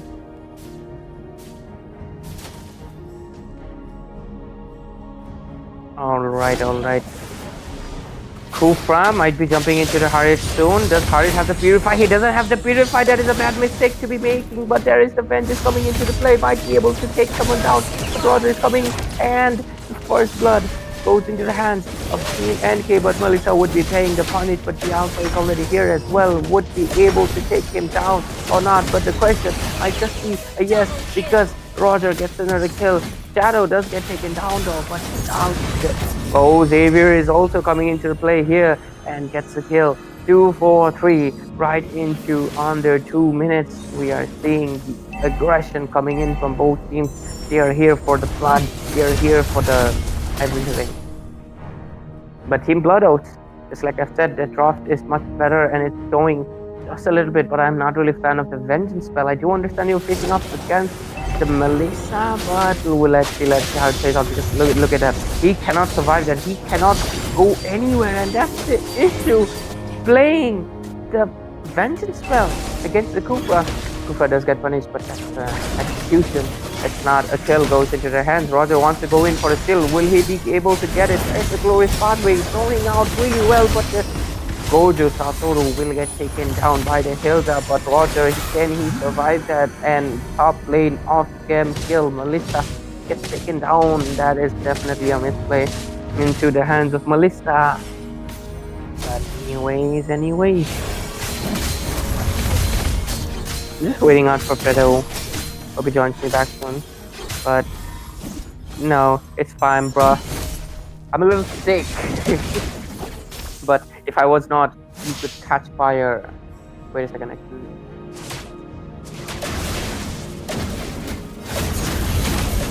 Okay, top lane, there is the Spear of Alpha coming in, and the I forgot the name. Dawning Light coming into the play as well, and they get the kill into the Vistana. And right now, okay, there's the immobilization effect coming into play. Sacred Hammer being used, and Kufra is gonna get taken down, but Thunder will get punished for his lightning. And right now the Hilda will be going back to the lane. 5-6 scoreboard, and still the goal lead is into the hands of Blood Oath. And this time they might just have the game into their hands, unless if Roger is able to get fed, because he does have 2 kills, but so does the Alpha. So the answer will be questioned soon. Because I just messed up. Didn't I? But anyways, 4 minutes into the game, the third will be coming up quite soon. The Harith and Melissa matchup is very interesting to say the least. But okay, Cooper coming with the play, but there is no backup yet. He should probably be retreating. There is the playmaker, but does it really matter when the backup is just not on time? He gets taken down by the Xavier's Dawning Light. The Hollow Purple, the Eternal Lord misses out, and guess it's gonna be retreating. I do feel like the Team NK is playing a little bit too confident into this game. They might be losing it out. Just right now, yeah, things are not looking good for them. 5-7 score already, but that is basically what happened in the previous game as well. They were getting snowballed, but then they came back, then they were down again, then they came back, then they were down again, then they came back, and this might be another one of those games because after all, they've made it to the semifinals, and I want to see what they can do in this game. Anyways, Roger's going for that attack speed build. I'm not really a favor of that, but at the same time, the Demon Hunter score, I haven't tested it out, so let's see how it plays out. The turtle goes into the hands of the Alpha just again. So that is 2 turtles, 2k gold lead for the hands of Team Blood Oath. But anyways,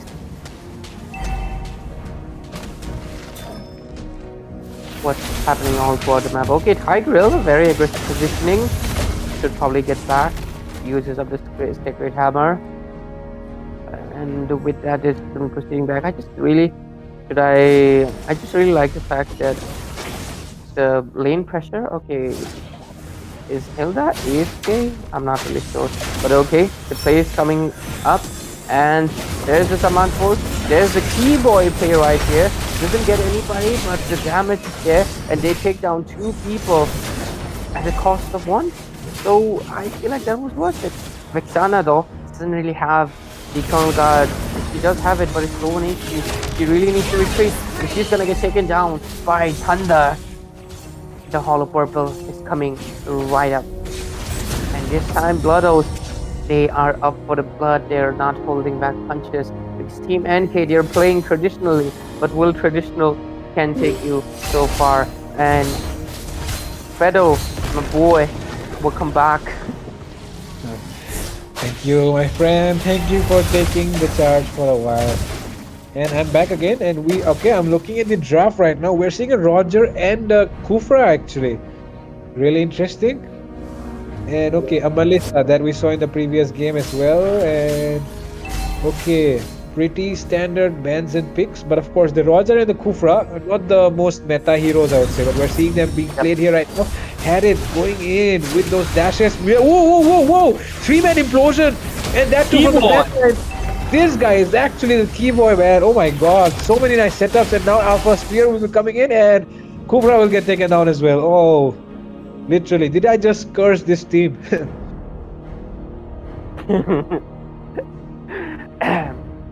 Miracle Boy play is coming up, and we do see a pause, but don't go anywhere. It will be done soon. It is definitely. I saw the Hilda. Hilda was AFK for a few seconds, so that is probably it.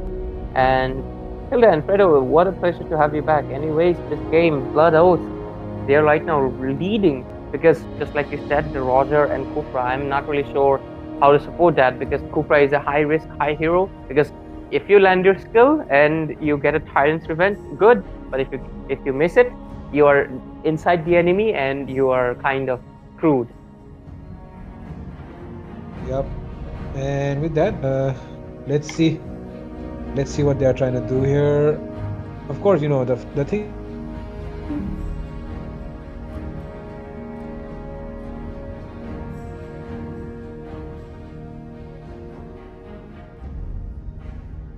Ladies and gentlemen, we'll be taking a break because Fredo also took a break, and we're going to be coming back right up when the pause is undone.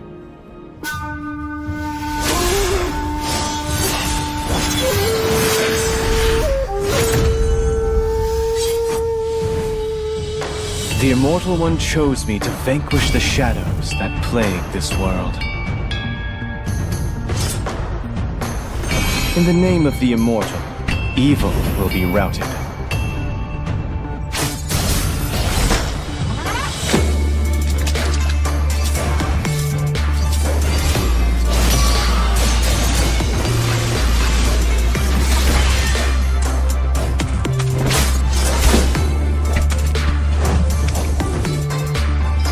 Through this mask, I see no fear.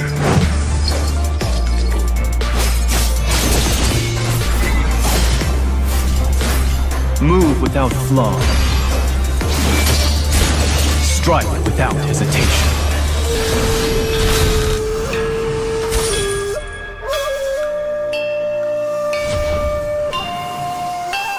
I shall enjoy all the worldly things once my vigil is over. A brand new tournament mode is about to kick off. Welcome to the MLBB Rising Open.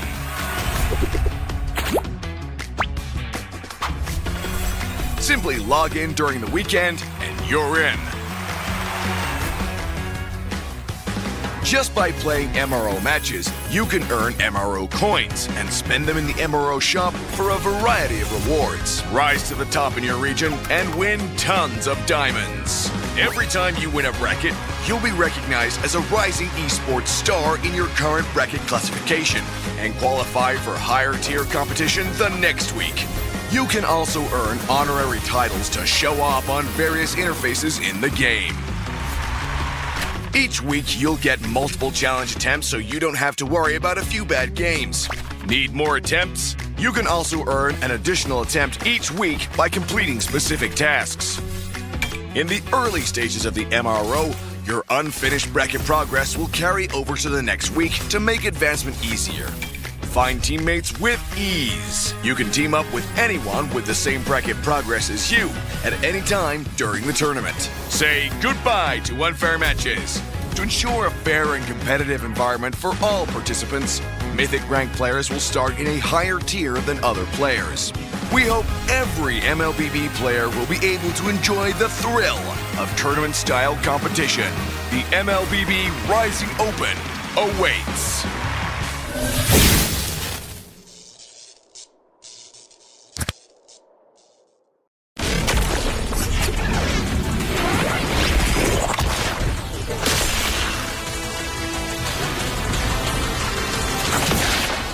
Strike first and without mercy.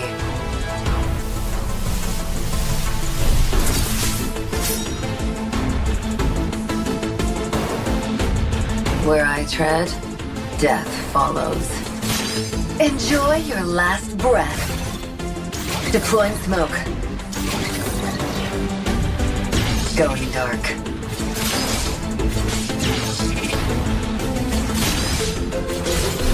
War is my trade. Death is my craft. Backup plan? I am the backup plan. My destiny is what I make of it.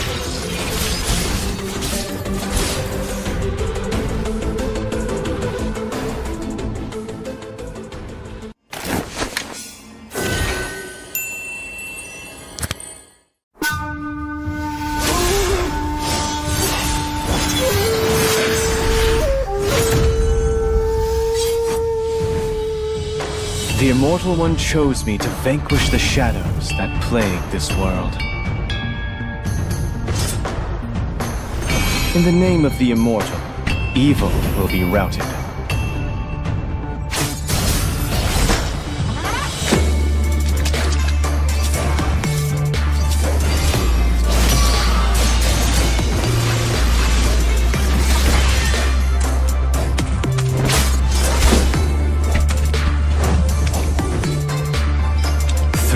Mask, I see no fear.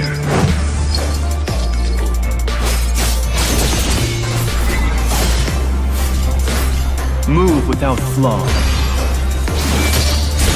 Strike without hesitation.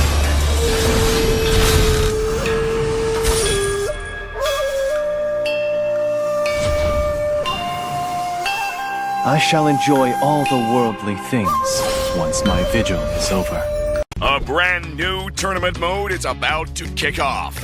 Welcome to the MLBB Rising Open.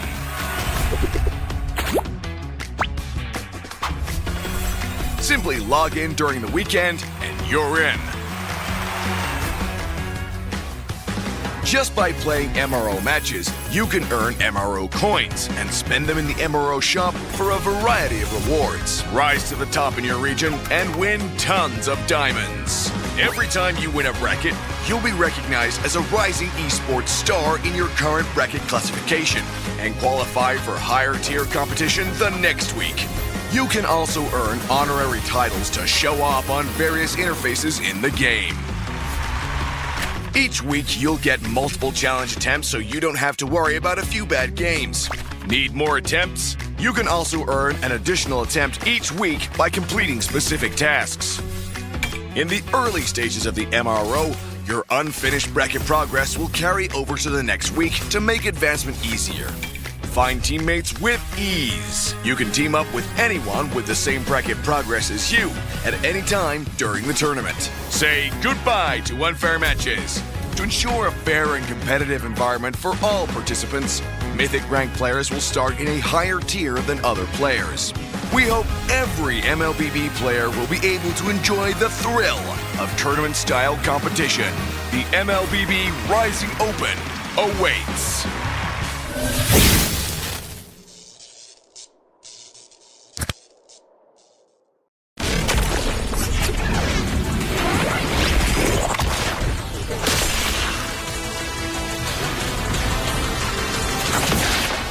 Strike first and without mercy.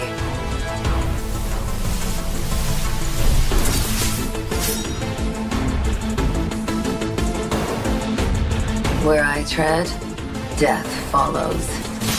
Enjoy your last breath. Deploying smoke. Going dark.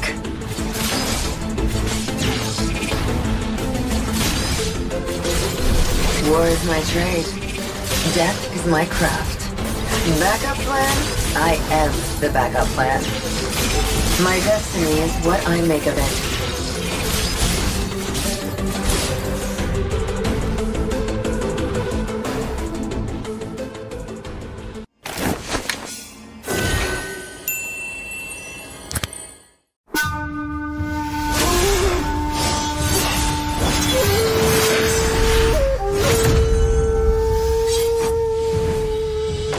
The Immortal One chose me to vanquish the shadows that plague this world.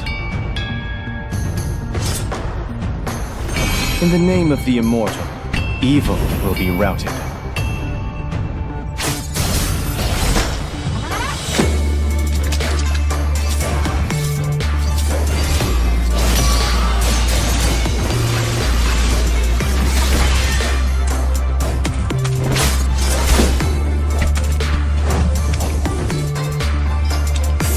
Mask, I see no fear.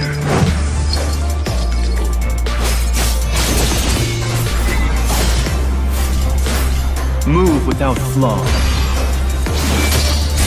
Strike without hesitation.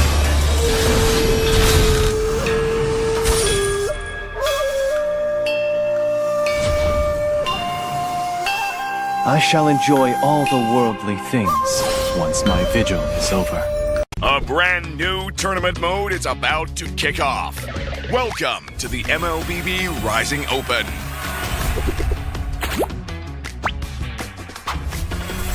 Simply log in during the weekend and you're in.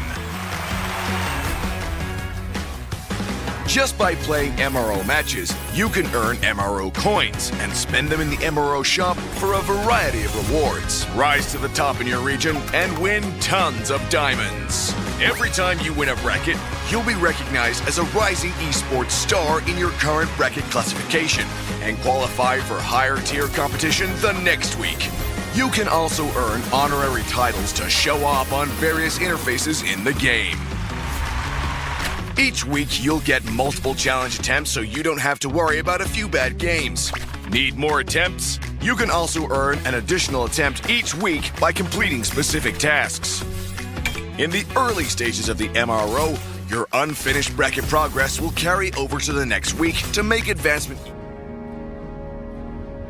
Ladies and gentlemen, we are sorry for that delay, and obviously we wish to communicate with you and make an announcement. Obviously, we just saw that Team NK were facing slight issues, and it's because they are facing an urgent emergency, and we respect that, and we will proceed the game with offline mode to make sure they do not feel any more stress or anything, because it's an urgent emergency and we will let them handle it. And because of that, by rules, we will give the victory to Team Blood Oath, and the score will be 1-1, and the victor will be decided later and announced by the organizers. And with that, we'll be just finishing it off right away. And that's about it. Fredo, do you want to say anything? No, nothing. Okay, okay. That's about it, ladies and gentlemen. Thank you for everybody who tuned in. I know this is abrupt, but it was an urgent thing for Team NK. We wish them well. And that's about it, ladies and gentlemen. Thank you for tuning in today. And I hope you tune in tomorrow.